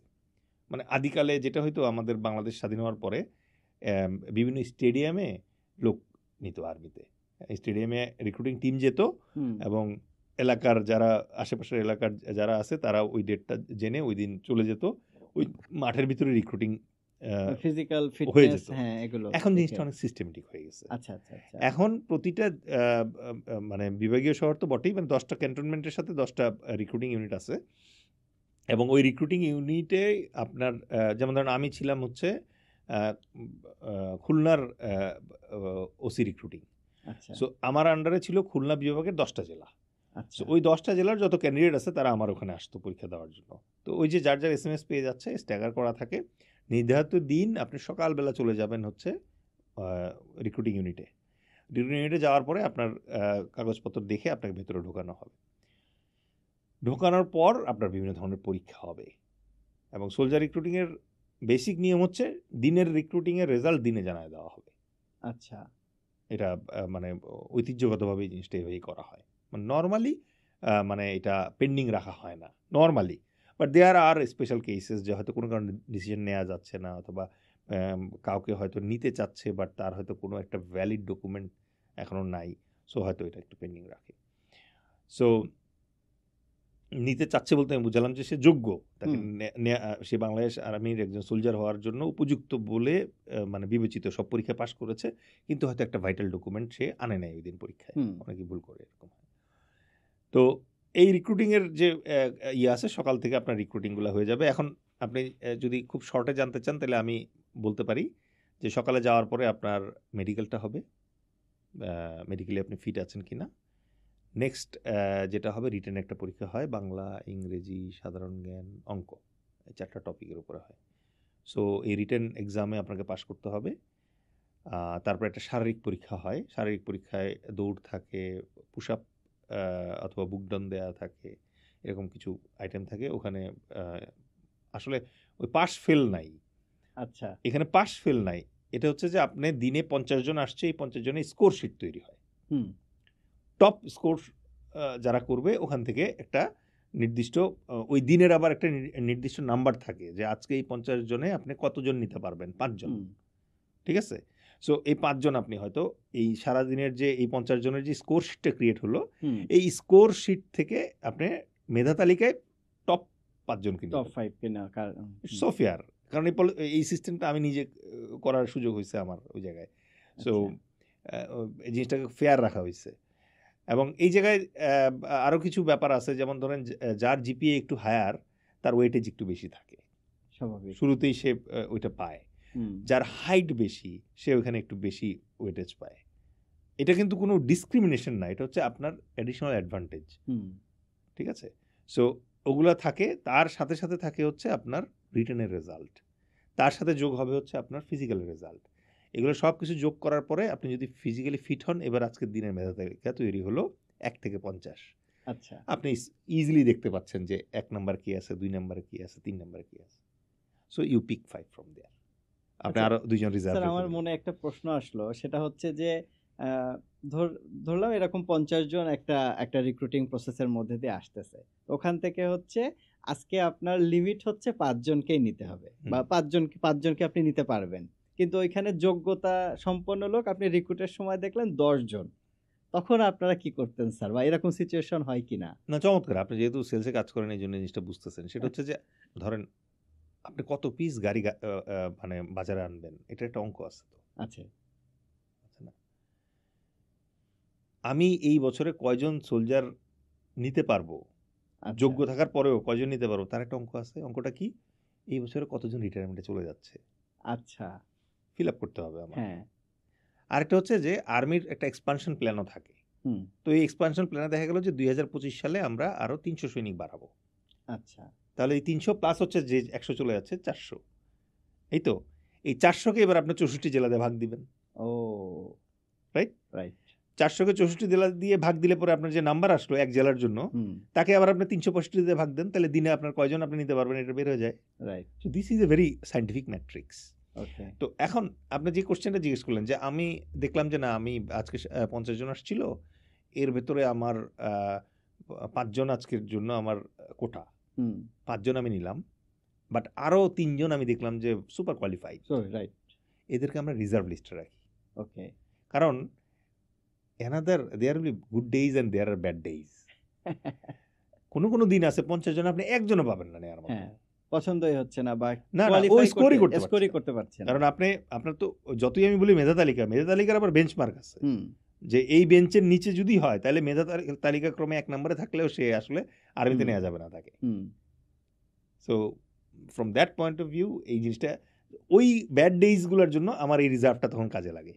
আচ্ছা। বাট আপনি এটা উইমজিক্যালি করতে পারবেন না, ওকে। এটা আবার আর্মি হেডকোয়ার্টারকে জানাইতে হবে। কারণ দিন শেষে আমি যখন 5 জন পেলাম, এটাও যেমন আর্মি হেডকোয়ার্টারকে জানাতে হচ্ছে আমাকে, একসাথে আমি 3 জন রিজার্ভে রাখলাম, এটাও আমার আর্মি হেডকোয়ার্টারকে জানায় রাখতে হচ্ছে। ওকে। সো যখন আমি রিজার্ভ থেকে অ্যাডজাস্ট করব, তখন আবার আর্মি হেডকোয়ার্টারকে আমার বলতে হয় যে অমুক তারিখের এই 3 জন রিজার্ভ থেকে আমি এই তারিখের যে 3 জনের গ্যাপ আছে এটা শিফট করছি। ওকে। আর্মি হেডকোয়ার্টার তখন আপনাকে ওকে দিবে, ওকে করো। So this system is very fair. Okay, ঠিক আছে, বাট সমস্যা অন্য জায়গায়। জানতে চাই স্যার সমস্যাটা কোথায়? সমস্যা হচ্ছে আমি একবার এক দালাল ধরলাম, ঠিক আছে, সে মানে ওই টাকা খায়, আর্মিতে লোক ভর্তি করায় টাকা খায়।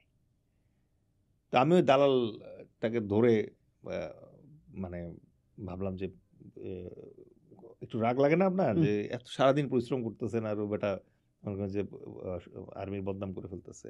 আমি খুব বকাবকি করতেছিলাম। তো ও আমাকে পরে এখন বলতেছে যে স্যার আমি কিন্তু স্যার মানে ইমানদারি কাজ করি। বললাম কি বলে বেটা, ইমানদারি কাজ করবেন, দালালের আমার ইমানদারি কি এই জায়গায়? তো বলছে স্যার আমি আর্মির আপনাদের আর্মিরই একজন সৈনিক ছিলাম। বললাম কি বলো তুমি? বলে জি স্যার। তো পরে কি হয়েছে? স্যার আমার কোনো একটা কারণে চাকরি চলে গেছে। আচ্ছা আচ্ছা ঠিক আছে, যাইতেই পারে, এটা বিগ আর্মি, কতজন কত কারণে চাকরি যায়। তো চাকরি চলে যাওয়ার পরে কি হইলো? বললো স্যার আমি গ্রামে গেছি, এবং গ্রামে যাওয়ার পরে যেটা হয়েছে যে এই আমার যে গ্রামের লোকজন, তাদেরকে আমি লজ্জা বলতে পারি না যে আমার চাকরি চলে গেছে। তা আমি আমার মতো করে স্যার বাসায় থাকি, কিন্তু এলাকার ছেলেপেলে যারা আছে এরা আইসা আমাকে খালি যে ভাইয়া আমাকে একটু শিখান কেমনে কি করতে হবে, আমি তো আর্মিতে আসছে এই করেন। তো আমি ইনিশিয়ালি স্যার চেষ্টা করছিলাম এই সব ঝামেলায় না যাইতে, কিন্তু আমার দেখে এসে টাকা সাধে। এখন স্যার আমি একটা সৈনিক মানুষ, আমার গেছে চাকরি, আমি কেমনে মনে করেন যে টাকা সাধলেও আমার কি যোগ্যতা আছে যে আমি এসে কাউরে তদবির করব যে স্যার আমার চাচতো ভাই মামতো ভাই কিছু একটা বলে যে তদবির করবো, আমার তো অপশন নেই। তো আমি স্যার এগুলো অনেক চেষ্টা করলাম যে না এগুলো, কিন্তু একবার স্যার একটা ঘটনা ঘটলো, 2টা ক্যান্ডিডেট আসছে, আইসা আমার 1 লাখ করে 2 লাখ টাকা দিল, দিয়ে বললো ভাই কিছু একটা করেন। আচ্ছা। তা আমি তখন স্যার অবস্থা আমার খুব খারাপ স্যার, আমার তো চাকরি বাকরি পাইতেছি, আমি মাথা খারাপ। তা আমি বলছি আচ্ছা রেখে দে 2 লাখ টাকা। রাখার পরে আমি কিচ্ছু করি না স্যার, আমি খালি বললাম এইভাবে বুক ডন দাও, একটু দৌড়াদৌড়ি করো, আর ওইখানে গেলে স্যাররে জোরে জোরে স্যার বলবা, স্টাফদেরকে স্টাফজি বলবা, এরকম একটু বলে দিচ্ছি। মানে কারিকুলামটা দেখাই দিছে আর কি ওখানে, কিচ্ছু না, জাস্ট মানে সিম্পল একটু মোরাল টোরাল দেওয়া, মোটিভেট করা, এরকম একটা কিছু করে দিচ্ছি। এখন স্যার ওখান থেকে একজনের অটোমেটিক্যালি হয়ে গেছে চাকরি, আরেকজনের হয় নাই। এখন যে যার হয়ে গেছে সে আরো 2 লাখ টাকা নিয়ে আসছে আমার দেওয়ার জন্য। আমি করলাম কি স্যার, ওইখান থেকে 2 লাখ টাকা পাই আগে দৌড় দিলাম, যার হয় নাই তার 1 লাখ টাকা ফেরত দিয়ে আসছি। আচ্ছা, তা আমার নাম হয়ে গেল স্যার 50-50। এটা দারুণ ছিল। ঠিক আছে, পরের সেশনে স্যার আমি 10 জন আসছে, তো আমি কি করবো স্যার, এখন তো আমি মাইর খাবো লোকজনের। ও বোকাদের নিজের যোগ্যতা হইতেছে, কিন্তু সে আমার ফাও টাকা দেয়, আমি কি করব? আবার না নিলে পরে মনে করেন যে স্যার আমার বিরুদ্ধে বিভিন্ন ধরনের সমস্যা, যে আমি তাকে ফেভার করতেছি না। এখন আমি কি করি স্যার, যেই টাকা দিয়ে যায় আমি 3 মাসের জন্য ফিক্সড ডিপোজিট করি স্যার। করার পরে আমি স্যার একটু মিছা কথা বলি, আমি বলি যে স্যার না হইলে টাকা স্যার ফেরত দিবে, কিন্তু একটু সময় দেওয়া লাগবে। তো এই 3 মাসে স্যার আমার যে ইন্টারেস্ট আসে, ইন্টারেস্ট রেখে আমি টাকাটা ফেরত দিই। তো এখন আপনি এই জায়গায় এটা তো একটা এথিক্যাল ডিলেমা। অফকোর্স এখন এর ধরে নিয়ে যখন থানায় গেলাম, যাওয়ার পরে ওসি বলতে, স্যার এ তো 420-এর মামলা হবে স্যার, এই কিছুই হবে না। 2000 টাকা জরিমানা দিয়ে চলে যাবে, চলে যাবে। এইটার পিছনে আর কত সময় দিবেন আপনি? বাট স্টিল আলহামদুলিল্লাহ আমি 2 বার অ্যাওয়ার্ড পাইছিলাম আমার আচ্ছা। টেনিয়ারে। এবং এই যে রিক্রুটিং প্রসেসের যে দালালের দৌরাত্ম্য, হুম, এটার পেছনে আসলে আমি বলবো যে আমাদের পাবলিক পারসেপশনের ভুল আছে। হয় কি, যখন একটা ছেলে আর্মিতে পরীক্ষা দিতে চায়, তখন সে তো বিজ্ঞাপনটা দেখে তারপর আর্মিতে পরীক্ষা দিতে হুম। যাচ্ছে।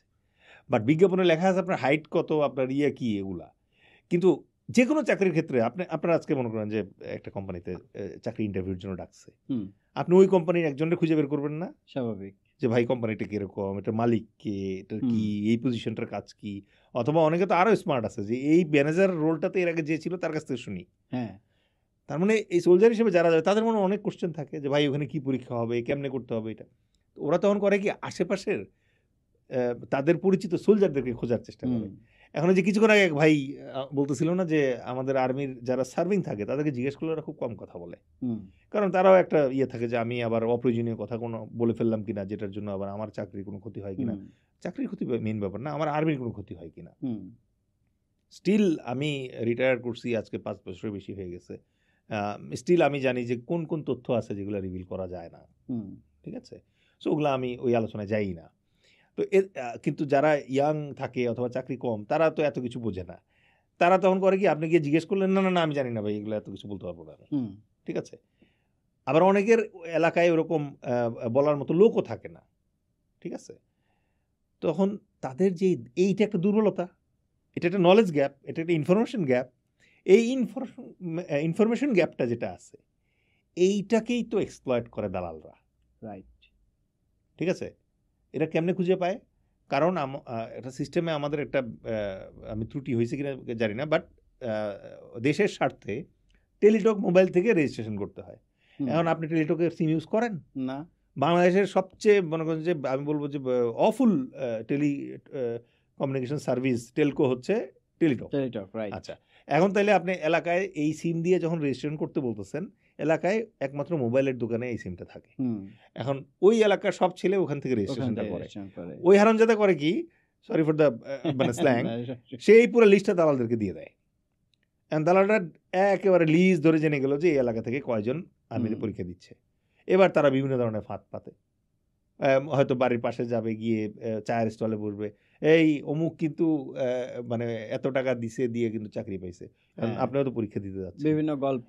You become hmm, curious. Hmm, ওরা ট্র্যাপ ফেলে, ওই ছিনতাইকারীদের মতো অথবা এই ঠগীদের মতো এই ট্র্যাপ ফেলে, তারপর আরেকজন আবার বলে এই অমুকের নাম্বারটা আছে তোর কাছে, এই যে ছেলেটা তখন অথবা তার গার্জিয়ানটা তখন আস্তে আস্তে একটা রং পারসেপশনের ভিতরে গেল।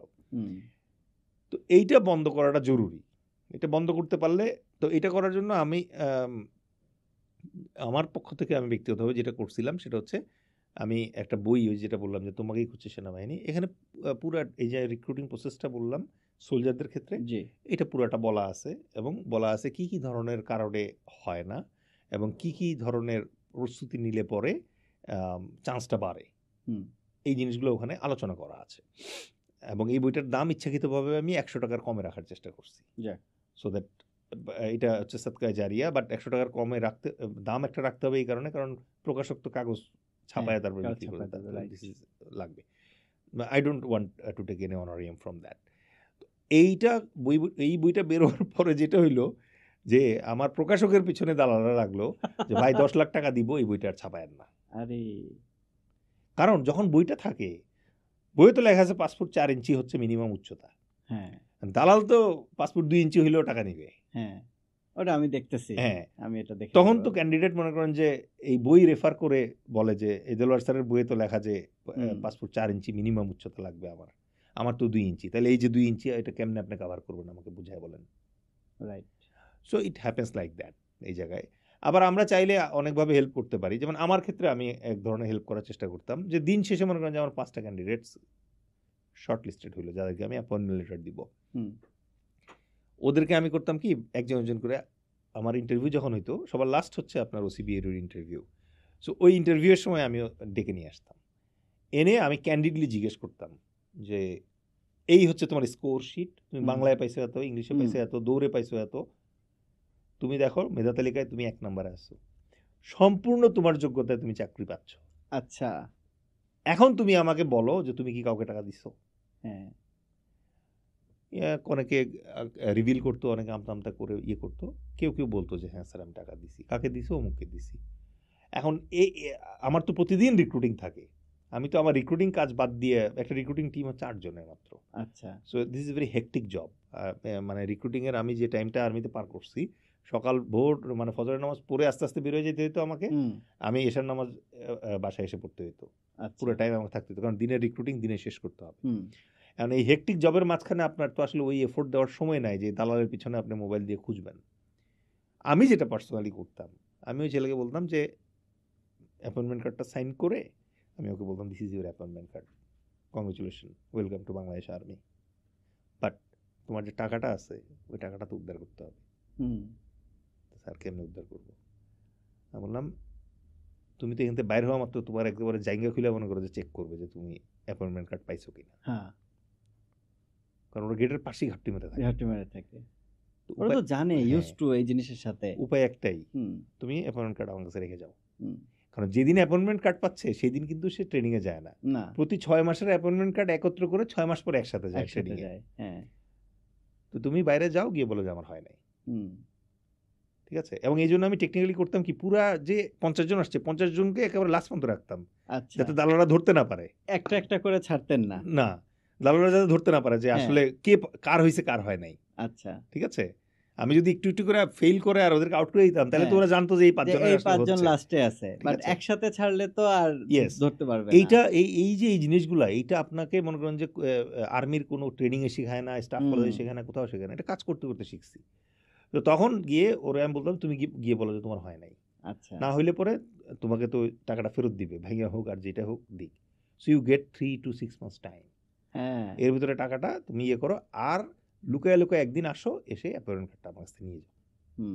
ঠিক আছে, in some cases it's not required even appointment card, আমি চাইলে এখান থেকে সরাসরি ট্রেনিং সেন্টারে অ্যাপয়েন্টমেন্ট কার্ড পাঠিয়ে দিয়া একটা চিঠি দিয়ে বলতে পারি যে নিরাপত্তাজনিত কারণে তাকে অ্যাপয়েন্টমেন্ট কার্ড দেওয়া হলো না, সে সরাসরি ওখানে জয়েন করবে। কারণ যে অ্যাপয়েন্টমেন্ট কার্ডটা দেওয়া হয় ওটা কিন্তু ওই যে আপনার মুড়ির মতো, হ্যাঁ, একটা পার্ট ও পায়, একটা পার্ট যায় হচ্ছে সেন্টারে, রাইট। সুতরাং ও যদি ট্রু রিক্রুট হয় তাহলে অ্যাপয়েন্টমেন্ট কার্ড হারায় ফেললে কোনো অসুবিধা নয়, আলাদা আরেকটা পার্ট হচ্ছে থাকবে, রাইট। ওই যে আমরা বলি না যে আমরা অযথাই পেঁচাই, আমাদের ধর্ম ইসলাম ধর্ম যেরকম খুব সহজ একটা ধর্ম, বাট আমরা এটারে অযথাই বিতর্কিত করে ফেলি, কঠিন করে ফেলি। ঠিক আছে, একই রকম ভাবে মিলিটারি জব এবং military life is very simple, মানে আমরা এইটাকে আসলে চিন্তা ভাবনা করে। আমার একটা মজার কোশ্চেন আছে স্যার, আমি একটু পরে করব, রিক্রুটমেন্ট প্রসেসটা আরেকটু আগায় যাক, অফিসারদের রিক্রুটিং প্রসেসটা বলছিলেন। Officers recruitment, there are various types of officers recruitment in Bangladesh, আর্মিতে, নেভিতে এবং এয়ারফোর্সে। যেমন পাইলটদের রিক্রুটমেন্ট একরকম, আবার যারা আদার অফিসার্স আছে তাদের একরকম। নেভিতেও আপনি দেখতে পাবেন যে টেকনিক্যাল ব্রাঞ্চের যারা আছে তাদের রিক্রুটমেন্টটা আলাদা হয়। আর্মিতেও দেখবেন যে আর্মির লং কোর্সের রিক্রুটমেন্ট একরকম, শর্ট কোর্সের রিক্রুটমেন্ট আলাদাভাবে হয়। বাট যেটা কমন সেটা হচ্ছে যে এখানে যে ধাপগুলো কমন সেটা হচ্ছে প্রথমেই যেটা হয় যে একটা মৌখিক পরীক্ষা হয়, ইনিশিয়াল একটা মেডিকেল ফলোড বাই ভাইভা। এটাতে যারা কোয়ালিফাই করে এরা যায় হচ্ছে রিটেনের জন্য। রিটেনের জন্য আলাদা আবার একটা ডে সেট করা থাকে।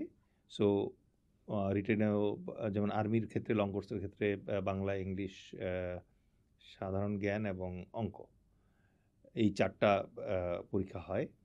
রিটেনে যারা কোয়ালিফাই করে তাদের কিন্তু রেজাল্টটা তখন ন্যাশনাল রিলিজে পাবলিশড হয়। আচ্ছা, যারা কোয়ালিফাই করলো তারা এবার আইএসএসবিতে যায়। আইএসএসবিতে 4 দিন থাকে। ওখানে 2টা ধাপে হয়। প্রথমে একটা স্ক্রিন টেস্ট হয়। সো স্ক্রিন টেস্টে কিছু কিছু ক্যান্ডিডেট আছে যারা বাদ পড়ে যায়, আর বাকি যারা থাকে তারা বাকি 3 দিনের পরীক্ষাটা দেয়। এই হচ্ছে অফিসার্স রিক্রুটিংয়ের বেসিক যে পরীক্ষার মেকানিজমটা। স্যার অফিসার্স ট্রেনিং এর ভাইভাতে আমরা অনেক মজার মজার গল্প শুনি, মানে আমাদের ফ্রেন্ডরা যারা দিয়েছে বা পরবর্তী ছোট ভাই যারা দিয়েছে, এই ভাইভাটা কি আসলেই খুব ইন্টারেস্টিং হয় ভাইবার কোশ্চেন গুলো স্যার? আহ, আসলে প্রাথমিক যে ভাইভাটা হয় এটা তো হয় হচ্ছে একেবারে আপফ্রন্ট ভাইবা। হুম। সো ওই জায়গায় অনেকাংশেই ভাইভাটা মজাদার হয় এই কারণে যে ওখানকার টার্গেট হচ্ছে যে মেডিকেলি যদি ফিট হয় তাকে রিটেনে পাঠানো। আচ্ছা সুতরাং ওই ভাইভায় হয়তো একটু মানে মজা হয়। আচ্ছা। বাট এগেইন অফিসার সিলেকশন প্রসেসের সবচেয়ে ক্রুশিয়াল ভাইবা হচ্ছে ডেপুটি প্রেসিডেন্টের ভাইবা, আচ্ছা। যেটা আইএসএসবিতে হয়। হুম। সো ওই ভাইবাটা কিন্তু অনেক স্পেশালাইজড একটা ভাইবা, এবং ওই ভাইবাটা যিনি নেন উনিও কিন্তু একজন স্পেশালিস্ট এবং এক্সপার্ট। আচ্ছা। সরি কারণ ওখানে ভাইবার মাধ্যমে উনি স্লোলি অ্যান্ড গ্র্যাজুয়ালি ক্যান্ডিডেটের আপটেকটা জাজ করেন, তার সোশ্যাল আপব্রিঙ্গিংটা বোঝার চেষ্টা করেন, মিলিটারি প্রফেশনের প্রতি তার সাইকোলজিক্যাল ফিটনেসটা বোঝার চেষ্টা করেন। ওকে। ঠিক আছে। সো দেয়ার আর কেসেস যে অনেকে ভাবে যে I was really qualified but then আমার আর্মিতে হয় নাই। ওকে। তো অনেক ইয়াং অবস্থায় তারা আসলে এটা গুরুত্ব বোঝে না। আমি এই জাতীয় ক্ষেত্রে যেটা সাজেস্ট করি সেটা হচ্ছে, ধরেন আপনার সিইওর কোয়ালিফিকেশন আছে, আপনি ডেপুটি ম্যানেজারের ইন্টারভিউ দিতে গেলেন, কোম্পানি কি আপনাকে নিবে? না, এটাতে চলে যাবে। Over qualified. Over qualified, right. So even এই 18-19 বছর বয়সে আর্মির জন্য কিছু ক্যান্ডিডেট থাকে যারা ওভার কোয়ালিফাইড। ও। কারণ যখন বোর্ড দেখে যে he is a huge programming ল্যাঙ্গুয়েজে তার হুলস্থুল দক্ষতা আছে, তার মানে এই ছেলে আসলে তার নেক যেহেতু ওদিকে, সে আর্মিতে হয়তো থাকবে কিছুদিন, তারপর ultimately he will find his own way, কারণ he is a global talent. Right. তো এটা আমি একটা উদাহরণ দিলাম, এরকম অনেকগুলো উদাহরণ আছে। তো এই জাতীয় ক্ষেত্রে সিলেকশন প্রসেসে অনেক সময় এই জিনিসটা বিবেচনা করা হয় বলে ধারণা করা হয়। এটার কোনো Okay. কংক্রিট আমি দিতে পারবো না। বাট আমার কনফিডেন্সটা কেন এখান থেকে আমি পাই, যে আর্মি কি চিন্তা করে, আর্মি চিন্তা করে যে আমি লং রানে, আর্মির রিটেনশন পলিসি কিন্তু খুব স্ট্রং। আপনি একটা নর্মাল চাকরিতে আজকে বললেন যে আই রিজাইন, কালকে থেকে আপনার অফিস আসার দরকার নেই। আর্মিতে কিন্তু ব্যাপারটা ওরকম না। আপনার কমিশন পাবেন আপনি মানে প্রেসিডেন্টের গেজেটের মাধ্যমে, আবার আপনি চাকরি ছাড়তে চাইলেও প্রেসিডেন্টের সাইন লাগবে। ও। সুতরাং আজকে যদি আপনি বলেন যে আমি আর চাকরি করব না, still it is a matter of 3 to 5 years to get rid of. কারণ আর্মি সর্বোচ্চ চেষ্টা করে আপনাকে রিটেইন করার, আচ্ছা। আপনার প্রবলেমটা সলভ করার। ইনভেস্ট করা হয়েছে আপনার পিছনে, বিকজ অফ দ্য ইনভেস্টমেন্ট। হ্যাঁ। আপনি চিন্তা করেন যে আপনি এখন কর্পোরেট সেক্টরে আছেন, আপনার ধরি একটা মিড সাইজের একটা কোম্পানির ট্রেনিং বাজেট কত একটা ম্যানেজারের জন্য? খুব কম। কিরকম আনুমানিক? একটা ম্যানেজারের জন্য কত ইয়ারলি? 2 লাখ ম্যাক্সিমাম। 2 লাখ একটা ম্যানেজারের জন্য, ওয়ান সিঙ্গেল ম্যানেজার। ঠিক আছে।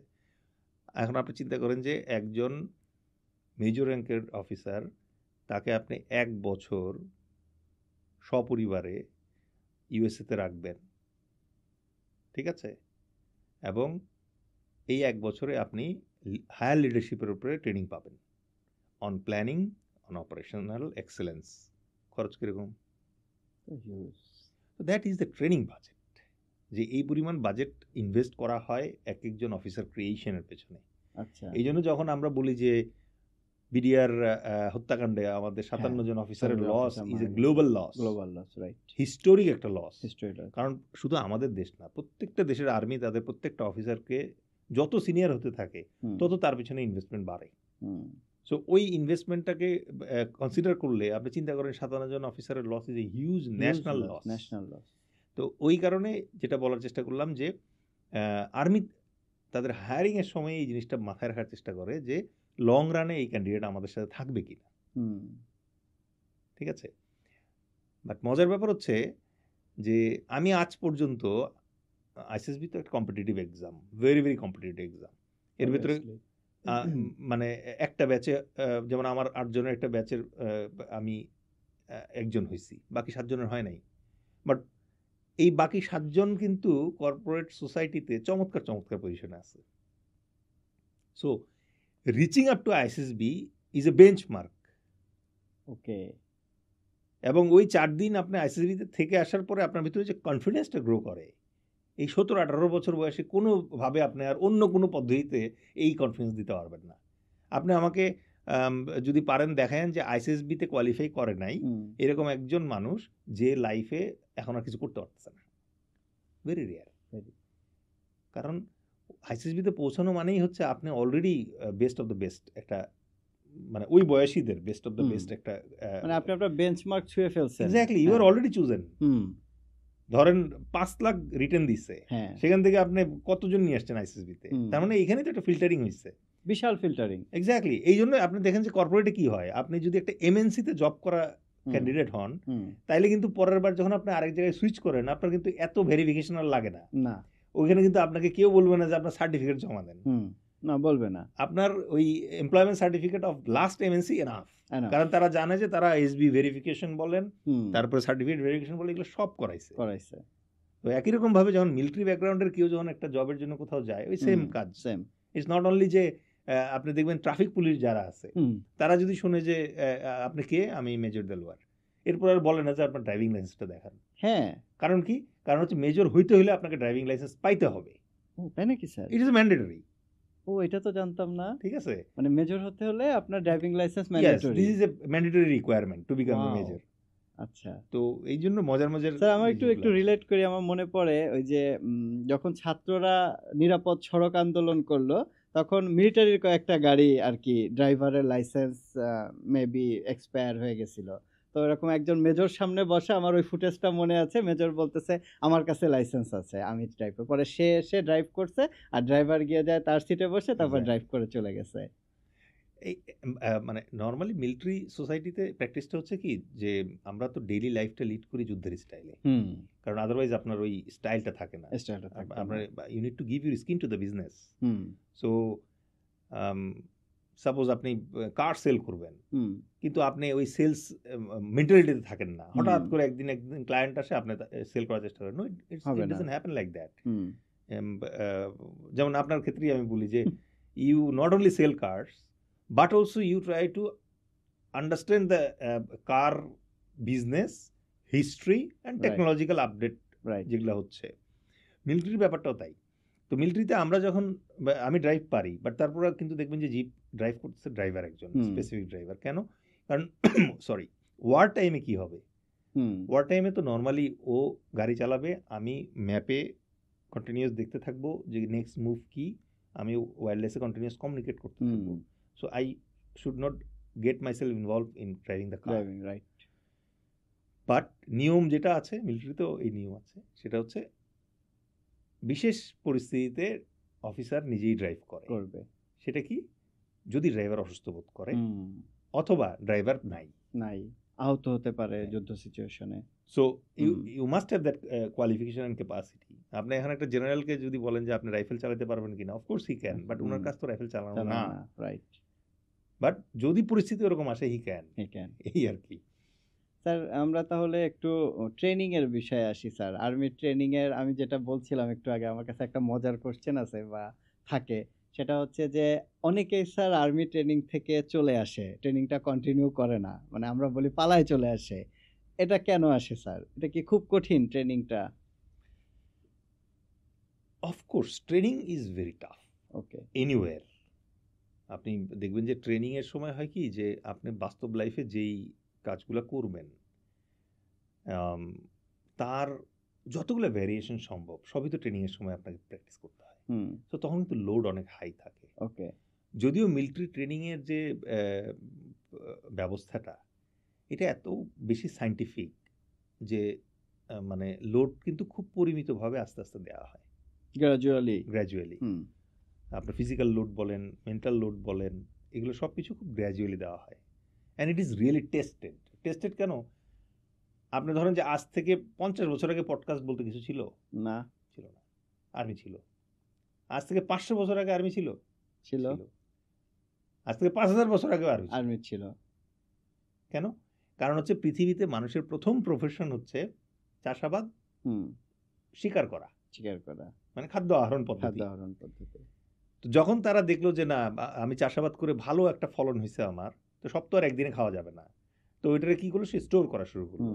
তো যখন স্টোর করা শুরু করলো, তখন দেখবেন যে এই পৃথিবীতে তো শুরু থেকেই ভালো লোক খারাপ লোক ছিল। তো খারাপ লোকগুলো তখন করলো কি, আপনার স্টোর করা জিনিস লুট করার অথবা চুরি করার ধান্দা শুরু করলো। এইটা থেকে বাঁচার জন্য সে করলো কি, গার্ড রাখা শুরু করলো। এই যে গার্ডিং সার্ভিস শুরু, that is the starting of military, right. Okay, তার মানে পৃথিবীর তৃতীয় প্রাচীন পেশা আপনি বলতে পারেন যে মিলিটারি। তাহলে সেই তখন থেকে এই পেশাটা আস্তে আস্তে আস্তে আস্তে টেস্টেড হয়ে এই লেভেল পর্যন্ত আসছে। আজকে বাংলাদেশ আর্মির বয়স ধরেন 53 বছর, বাট বাংলাদেশ আর্মি যে সিস্টেমে চলে, সেই সিস্টেমের বয়স 53 বছর না, 3000 বছর, 3000 বছরের পুরনো। ঠিক আছে। সো এই ট্রেনিং যে সিস্টেম আছে, এটা খুব সিস্টেমেটিক এবং সায়েন্টিফিক ট্রেনিং, মিলিটারিতে যে ট্রেনিংটা দেওয়া হয়। নাও ইউর কোশ্চেন যে কিছু লোক কেন চলে আসে, এটার মূল কারণ আমার কাছে যেটা মনে হয় সেটা হচ্ছে যে ট্রেনিং এর যে লোডটা আছে, এই লোডটা অনেক সময় অনেকে ফিল করে যে এটা তার জন্য ওর্থ না, সেটা আর এনজয় করে না।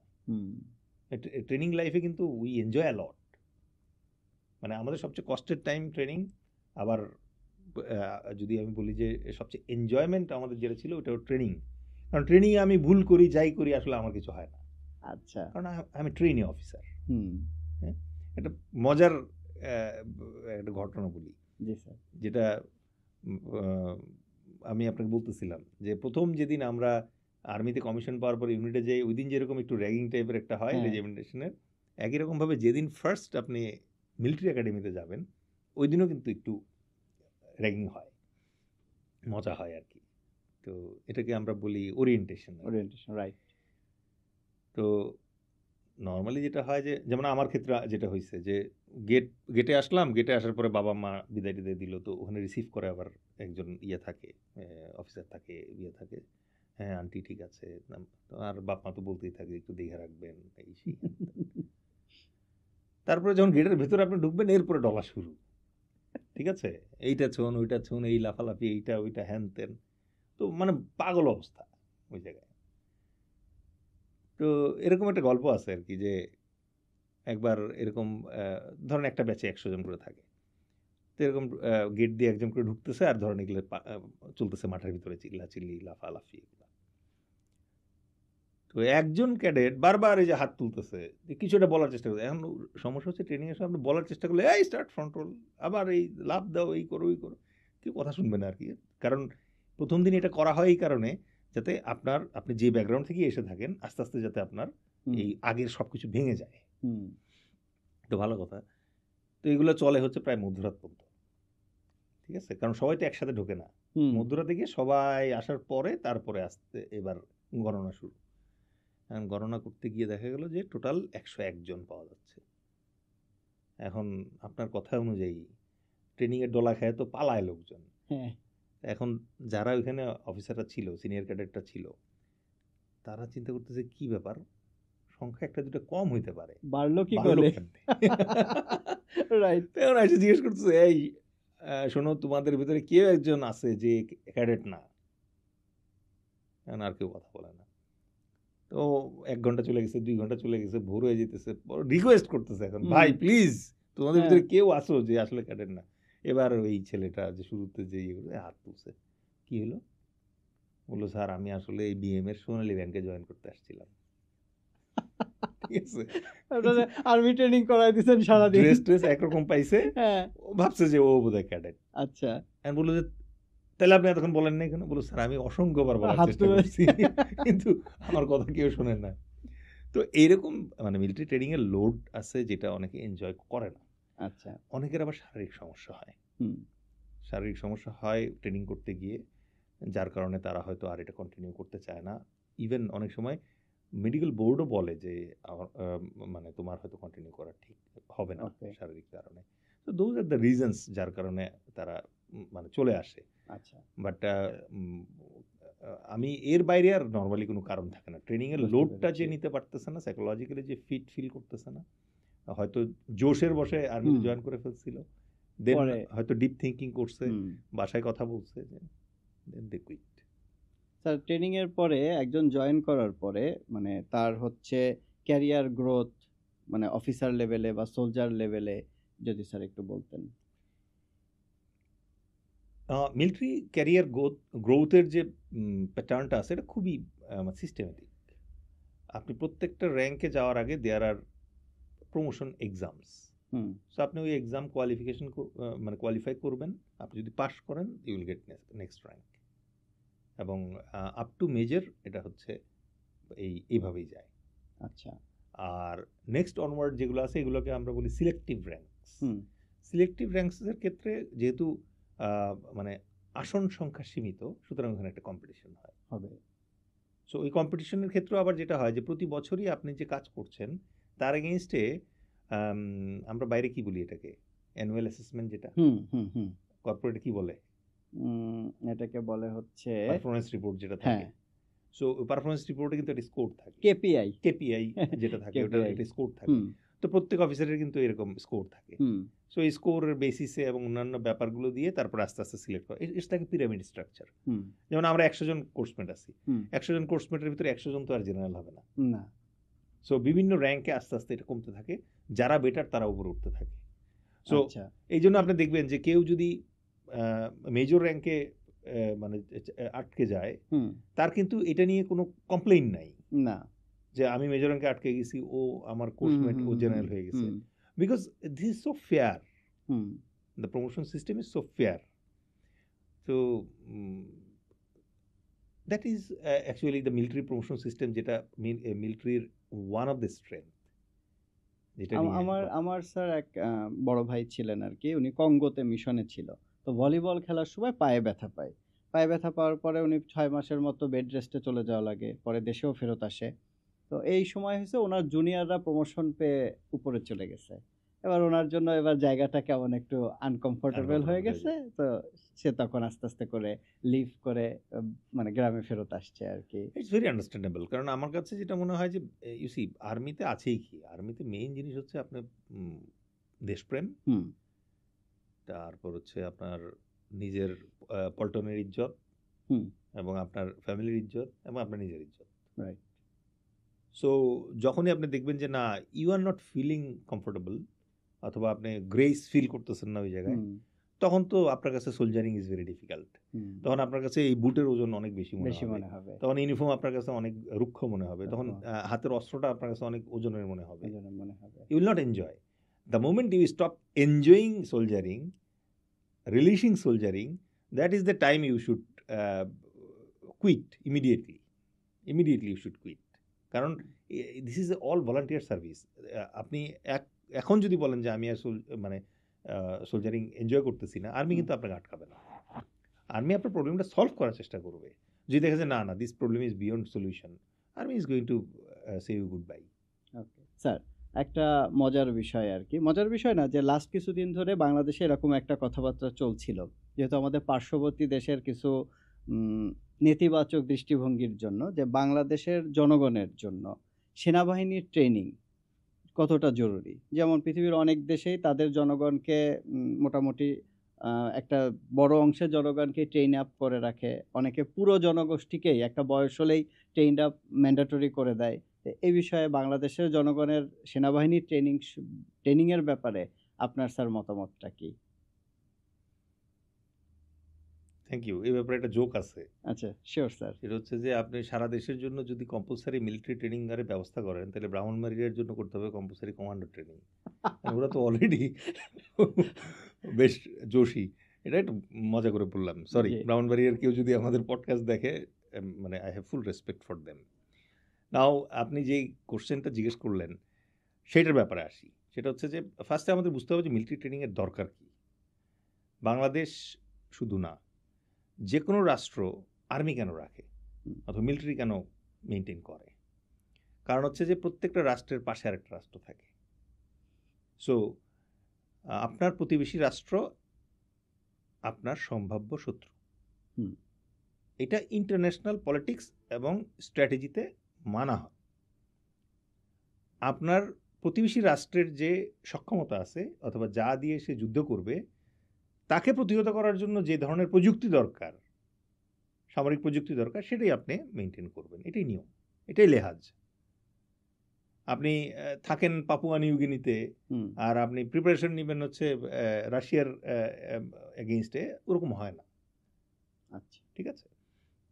সো এই বাস্তবতাটুকু মাথায় রেখে আমরা যদি বোঝার চেষ্টা করি যে আমাদের এখন ৫ই আগস্ট পরবর্তী সময়ে কেন হঠাৎ করে এই প্রসঙ্গটা আসলো যে আমাদের ইয়াং যারা আছে তাদের সবার আসলে বাধ্যতামূলক সামরিক প্রশিক্ষণ, বেসিক মৌলিক সামরিক প্রশিক্ষণ পাওয়া উচিত।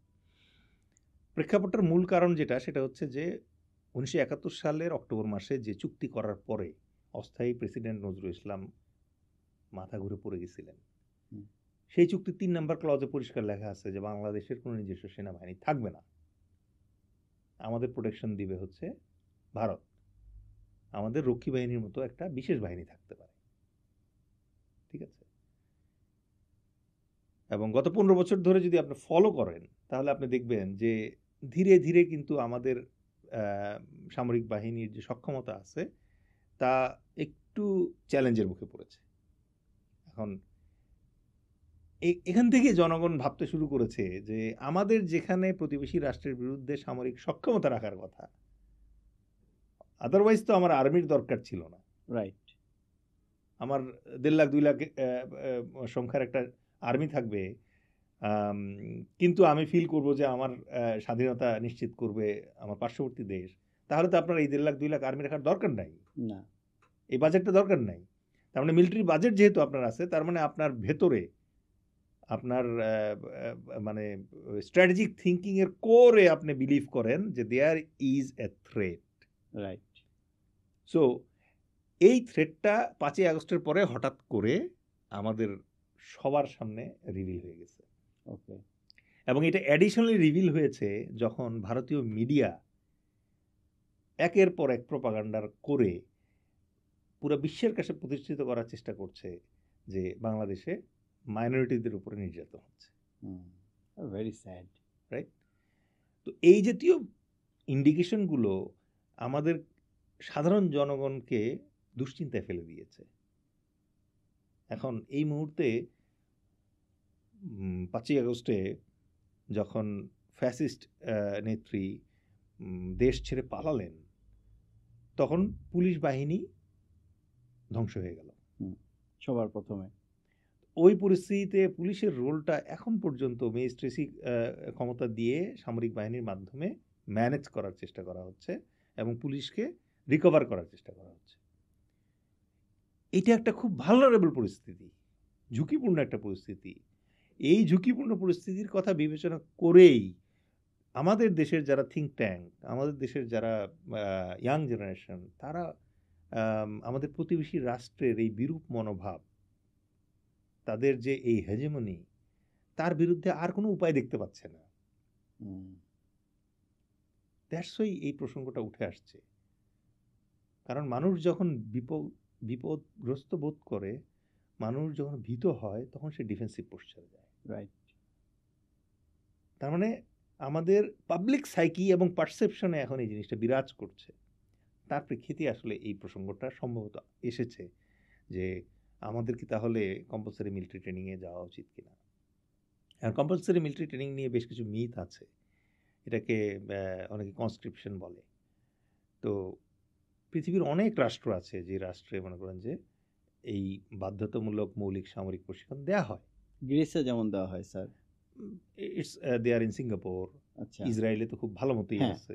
ওদের তো পারপাস আলাদা। এক্স্যাক্টলি। হ্যাঁ, সো এক একটা দেশ এক একভাবে করায়, বাট হুম, মূল উদ্দেশ্য কিন্তু মানে এটা নিয়ে কিছু মিথ আছে।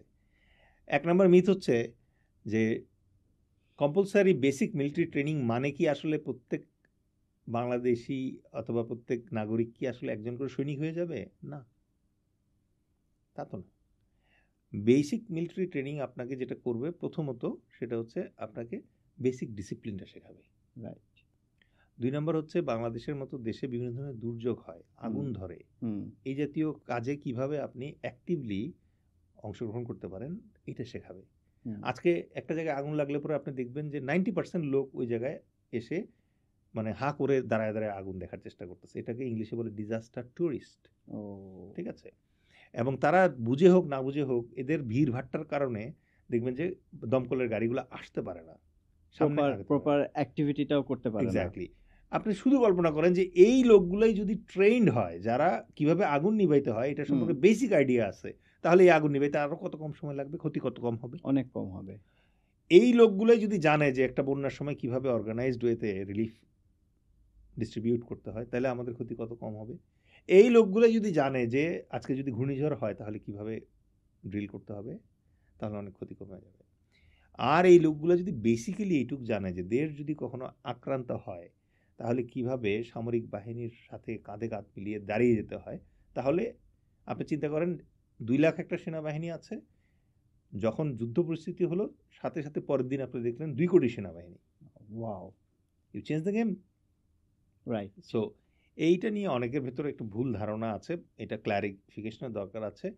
বাট আপনি যদি আমাকে জিজ্ঞেস করেন, আমি বলবো যে দেখেন, আমাদের দেশের জনসংখ্যা বেশি, আমাদের দেশের আয়তন কম, আমাদের দেশের জনসংখ্যা আমাদের সমস্যা না, আমাদের দেশের জনসংখ্যা আমাদের পোটেনশিয়াল জনসম্পদ। সো হিউম্যানকে হিউম্যান রিসোর্সে পরিণত করতে হবে। হিউম্যান রিসোর্সে পরিণত করার ক্ষেত্রে এই বেসিক মিলিটারি ট্রেনিং অবশ্যই ভ্যালু অ্যাড করতে যাচ্ছে। অনেকেই আবার বলেন যে না, বেসিক মিলিটারি ট্রেনিং পেলে পরে তারা সন্ত্রাসী কর্মকাণ্ডে এই ট্রেনিং ব্যবহার করার চেষ্টা করবে। এটাও আর একটা ভুল ধারণা। আমি যে কাজগুলোর কথা বললাম এগুলো কি সন্ত্রাসী কর্মকাণ্ডের জন্য? আবার আমাদেরকে মানে হিস্টোরিক এবং রিসার্চ এভিডেন্সগুলো দেখতে হবে। যেই সব দেশে বাধ্যতামূলক মৌলিক সামরিক প্রশিক্ষণ চালু আছে সেই সব দেশ কি অপরাধপ্রবণ দেশ? না। যদি না হয়ে থাকে তাহলে ওই ধারণাটা ভুল। রাইট। সো আমার তো মনে হয় যে এটা এনকারেজ করা উচিত, এবং এটাকে যদি আরো একটু গোছানো যায় তাহলে আপনি আর্মির জন্য, নেভির জন্য, এয়ারফোর্সের জন্য তো আপনি সোলজার এবং অফিসার রিক্রুট করছেনই। এটা আগে থেকে যদি এন্ডোর্স করাই থাকে তাহলে আপনার সিলেকশন প্রসেসটা আরো ভালো হলো। এমন অনেক ক্যান্ডিডেট আছে যারা এই মিলিটারি সিলেকশন প্রসেস সম্পর্কে জানে না, বাট এই অ্যাওয়ারনেসটা যদি থাকে তাহলে আমরা আরো ভালো ভালো ক্যান্ডিডেট পাবো। রাইট। স্যার, আজকের পডকাস্টের মোটামুটি শেষ পর্যায়ে এটা লাস্ট কোশ্চেন আপনার কাছে হচ্ছে, বাংলাদেশ সেনাবাহিনীকে আপনি ভবিষ্যতে কিভাবে দেখতে চান এবং সেনাবাহিনী নিয়ে আপনার কোনো পরিকল্পনা আছে কিনা? আমি যেটা বিলিভ করি সেটা হচ্ছে যে অনেকেই আমাদের ব্যাপারে ভুল একটা ধারণা পোষণ করার চেষ্টা করেন, অথবা একটা মতামত দাঁড় করানোর চেষ্টা করেন যে আমরা যখনই ইন্ডিয়ার হেজেমনির বিরুদ্ধে কথা বলি তখন আমরা বোধহয় ইন্ডিয়া আক্রমণের কথা বলছি। আসলে ব্যাপারটা তা না। আপনি বাংলাদেশের ইতিহাস পর্যালোচনা করে দেখবেন যে আমরা কিন্তু আমাদের দেশে থাকতে ভালোবাসি। আমাদের বঙ্গোপসাগর আমাদের জন্মের পর থেকেই আমাদের সাথে ছিল, কিন্তু আমরা কিন্তু নিজেদেরকে নদীমাতৃক দেশ বলি, কারণ আমরা ইনওয়ার্ড। আবার ভাইকিংদের কথা চিন্তা করেন, নরওয়েজিয়ান, তাদেরও সমুদ্র ছিল আমাদের মতোই, তারা কিন্তু পুরো বিশ্ব চষে বেড়াইছে, কারণ তাদের মেইনল্যান্ডে অতটা সম্পদ ছিল না যেটা নিয়ে তারা খুশি থাকবে। তাদের ওই হাঙ্গারটা ছিল যে তাদের মেটাতে হবে, প্রয়োজন চাহিদা মেটাতে হবে, দ্যাটস ওয়াই তারা সি এক্সপ্লোর করা শুরু করছে। তো এই প্রেক্ষাপটে আমার যেটা আন্ডারস্ট্যান্ডিং সেটা হচ্ছে যে বাংলাদেশ ভৌগোলিকভাবে 3 দিক থেকে একটা বড় রাষ্ট্র দ্বারা পরিবেষ্টিত, এবং বাংলাদেশকে ক্রমাগত ওই রাষ্ট্রটি একটি ট্রানজিট এবং করিডোরের জায়গা হিসেবে চিহ্নিত করে রাখার চেষ্টা করছে, ব্যবহার করার চেষ্টা করছে। আমরা চাই যে আমাদের প্রতিবেশীর সাথে আমাদের সম্পর্ক হবে ন্যায্যতার ভিত্তিতে। আমরা একই সঙ্গে চাই যে ভারতের যেহেতু হায়দ্রাবাদ দখলের হিস্ট্রি আছে, সিকিম দখলের হিস্ট্রি আছে, কাশ্মীরের বেদখলের হিস্ট্রি আছে, সুতরাং বাংলাদেশের ক্ষেত্রে তার যেহেতু ট্রানজিট এবং করিডোর দরকার, সে যে ওই রকম ভাববে না তার তো কোনো নিশ্চয়তা নেই। রাইট। আমাদেরকে তো আমাদের সার্বভৌমত্ব এবং স্বাধীনতা নিশ্চিত করতে হবে। বাংলাদেশ কখনো, আসলে বাঙালি জাতি বাংলাদেশ কখনো পরাধীনতা মেনে নেয় নাই। আমাদের সংগ্রামের ইতিহাস আছে, বিশাল সংগ্রামের ইতিহাস, এবং প্রত্যেকবার আমরা কিন্তু আমাদের স্বাধীনতা ফিরিয়ে এনেছি। আজকে আপনি পাকিস্তান কনসেপ্টের কথা বলবেন, 1947 যখন পাকিস্তান গড়ে ওঠে তখন তো এই বাংলাদেশ থেকেই আসলে লাহোর রেজলিউশন গিয়েছে, তার প্রেক্ষিতে পাকিস্তান তৈরি Right. হয়েছিল। পাকিস্তানেরও তো পাকিস্তান তৈরি করে নাই। না। তারপরে যখন ব্যাটে বলে মিলল না, এবার আমরা কিন্তু আমাদের দেশ আবার আলাদা করে নিয়েছি। হুম। ঠিক আছে? সো আমরা স্বাধীন চেতা একটা জাতি, আমরা পরাধীনতা পছন্দ করি না। কিন্তু শুধুমাত্র আমরা পছন্দ করি না তাতে তো আর থেমে যায় না, আমাদের একটা ডিটারেন্ট আর্মি দরকার আছে। 1971 সালে বাংলাদেশ সেনাবাহিনী হচ্ছে সেই সেনাবাহিনী যেই সেনাবাহিনী দেশ স্বাধীনের আগে সেনাবাহিনী গঠিত হয়েছে। হ্যাঁ। দেশের বিজয় যেই মানে নিশ্চিত করে যেই সেনাবাহিনী তার প্রথম যুদ্ধে জয়লাভ করেছে, মানে যুদ্ধে জয়লাভ করে একটা দেশের জন্ম হয়েছে। দেশের জন্ম হয়েছে। তার মানে বাংলাদেশ সেনাবাহিনী যদি আপনি এখন গাণিতিকভাবে হিসাব করেন, বাংলাদেশ সেনাবাহিনী এখনো কোনো যুদ্ধে হারে নাই। না, এখন তো একটা যুদ্ধই করেছে এবং ওই যুদ্ধে সে জিতেছে। ঠিক আছে? তো এখন ভারত পরিবেষ্টিত অবস্থায় এবং মিয়ানমারের মতো একটা দুষ্ট রাষ্ট্র যখন আশেপাশে থাকে, তখন আমাদের একটা শক্তিশালী সেনাবাহিনী অত্যন্ত জরুরি। এখন এই সেনাবাহিনীকে বিভিন্নভাবে শক্তিশালী করা যায়। আমি যেহেতু আপনি জিজ্ঞেস করেছেন যে এই সেনাবাহিনী নিয়ে আমার স্বপ্ন কি, আমি চাই আমাদের সেনাবাহিনী আমাদের জলবায়ু এবং আমাদের টেরেইন, ভূমি, এটাকে আরও ভালোভাবে চিনবে এবং এই টেরেইন এবং ওয়েদারের অ্যাডভান্টেজ নিয়ে কিভাবে যুদ্ধ করতে হয় এটা আরও ভালোভাবে শিখবে। Nice. That is my broader aim. আর একই সাথে আমি আরেকটা জিনিস চাইবো, সেটা হচ্ছে যে দেখেন, মিসাইল প্রযুক্তির উদ্ভব হয়েছিল কোথা থেকে? উপমহাদেশ থেকে, টিপু সুলতান। টিপু সুলতান থেকে। হ্যাঁ, ঠিক আছে? মহীশূরের।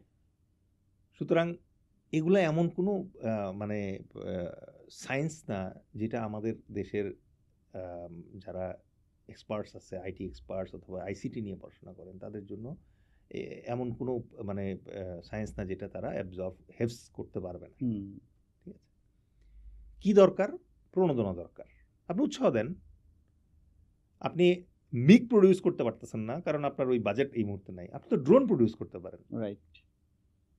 আপনি একটা সেন্ট্রাল ড্রোন নীতিমালা করেন Bangladesh army, navy, air force, police, বিজিবির জন্য, অ্যান্ড অ্যাকর্ডিংলি আপনি ইয়াং যে জেনারেশন আছে তাদের ভিতর থেকে মানে যে বুয়েটের যারা আছে তাদেরকে দিয়ে আপনি লার্জ স্কেলে ড্রোন প্রোডাকশনের দিকে আগান।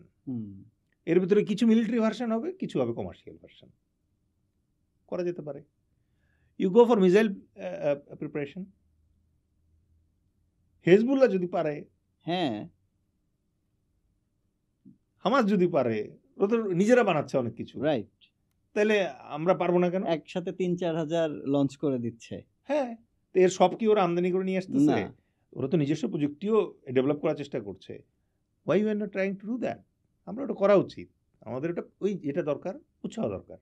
উৎসাহ দেন, একটু R&D বাজেট দেন, দেখবেন যে চমৎকার চমৎকার ড্রোন মানে সলিউশনস তারা নিয়ে আসতেছে এই জায়গায়। আপনি ওই যে টার্কিশ ড্রোন এনে বাংলাদেশের আকাশে খুব একটা লাভ করতে পারবেন, কারণ আমাদের আকাশ মেঘাচ্ছন্ন থাকে, টার্কিশ আকাশ তো ফকফকা পরিষ্কার থাকে। সো আমাদের দরকার আমাদের স্ট্যান্ডার্ড ক্যামেরা, আমাদের দরকার আমাদের স্ট্যান্ডার্ড ব্যাটারি, আমাদের দরকার আমাদের স্ট্যান্ডার্ডের মানে ফিন্স, তার উপর বেস করে আপনাকে ড্রোন প্ল্যান করতে হবে। নেক্সট আমি যেটা বলবো সেটা হচ্ছে যে আমরা আক্রমণাত্মক সেনাবাহিনী না। সো আমাদের এটা হচ্ছে ডিফেন্সিভ সেনাবাহিনী, কারণ আমরা বলি আমাদের দেশ হচ্ছে ডিফেন্ডার্স প্যারাডাইস। তাহলে কেউ যদি আমাদের এগেইনস্টে রাফাল অথবা মিগ নিয়ে আসে 5টা, তাহলে আমি 10টা মিগ অথবা রাফাল কিনে তার সাথে যুদ্ধ করবো, এটা তো আমার ইকোনমি পারমিট করে না।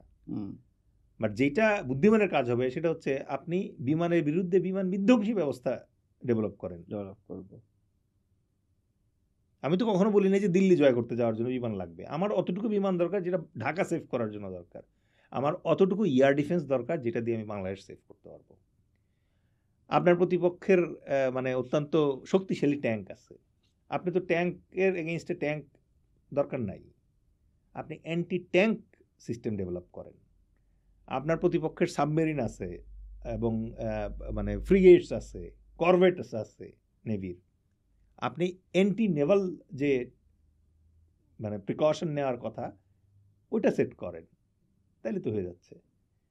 আর ওগুলা যখন আপনি করতে পারবেন, বাকি বাংলার যে 16 কোটি বলেন, 18 কোটি বলেন, 20 কোটি বলেন, এরা তো 71 সালে একবার যুদ্ধ করে, মানে ওই ইতিহাস তো জলজলে 50 বছর আগের যুদ্ধ।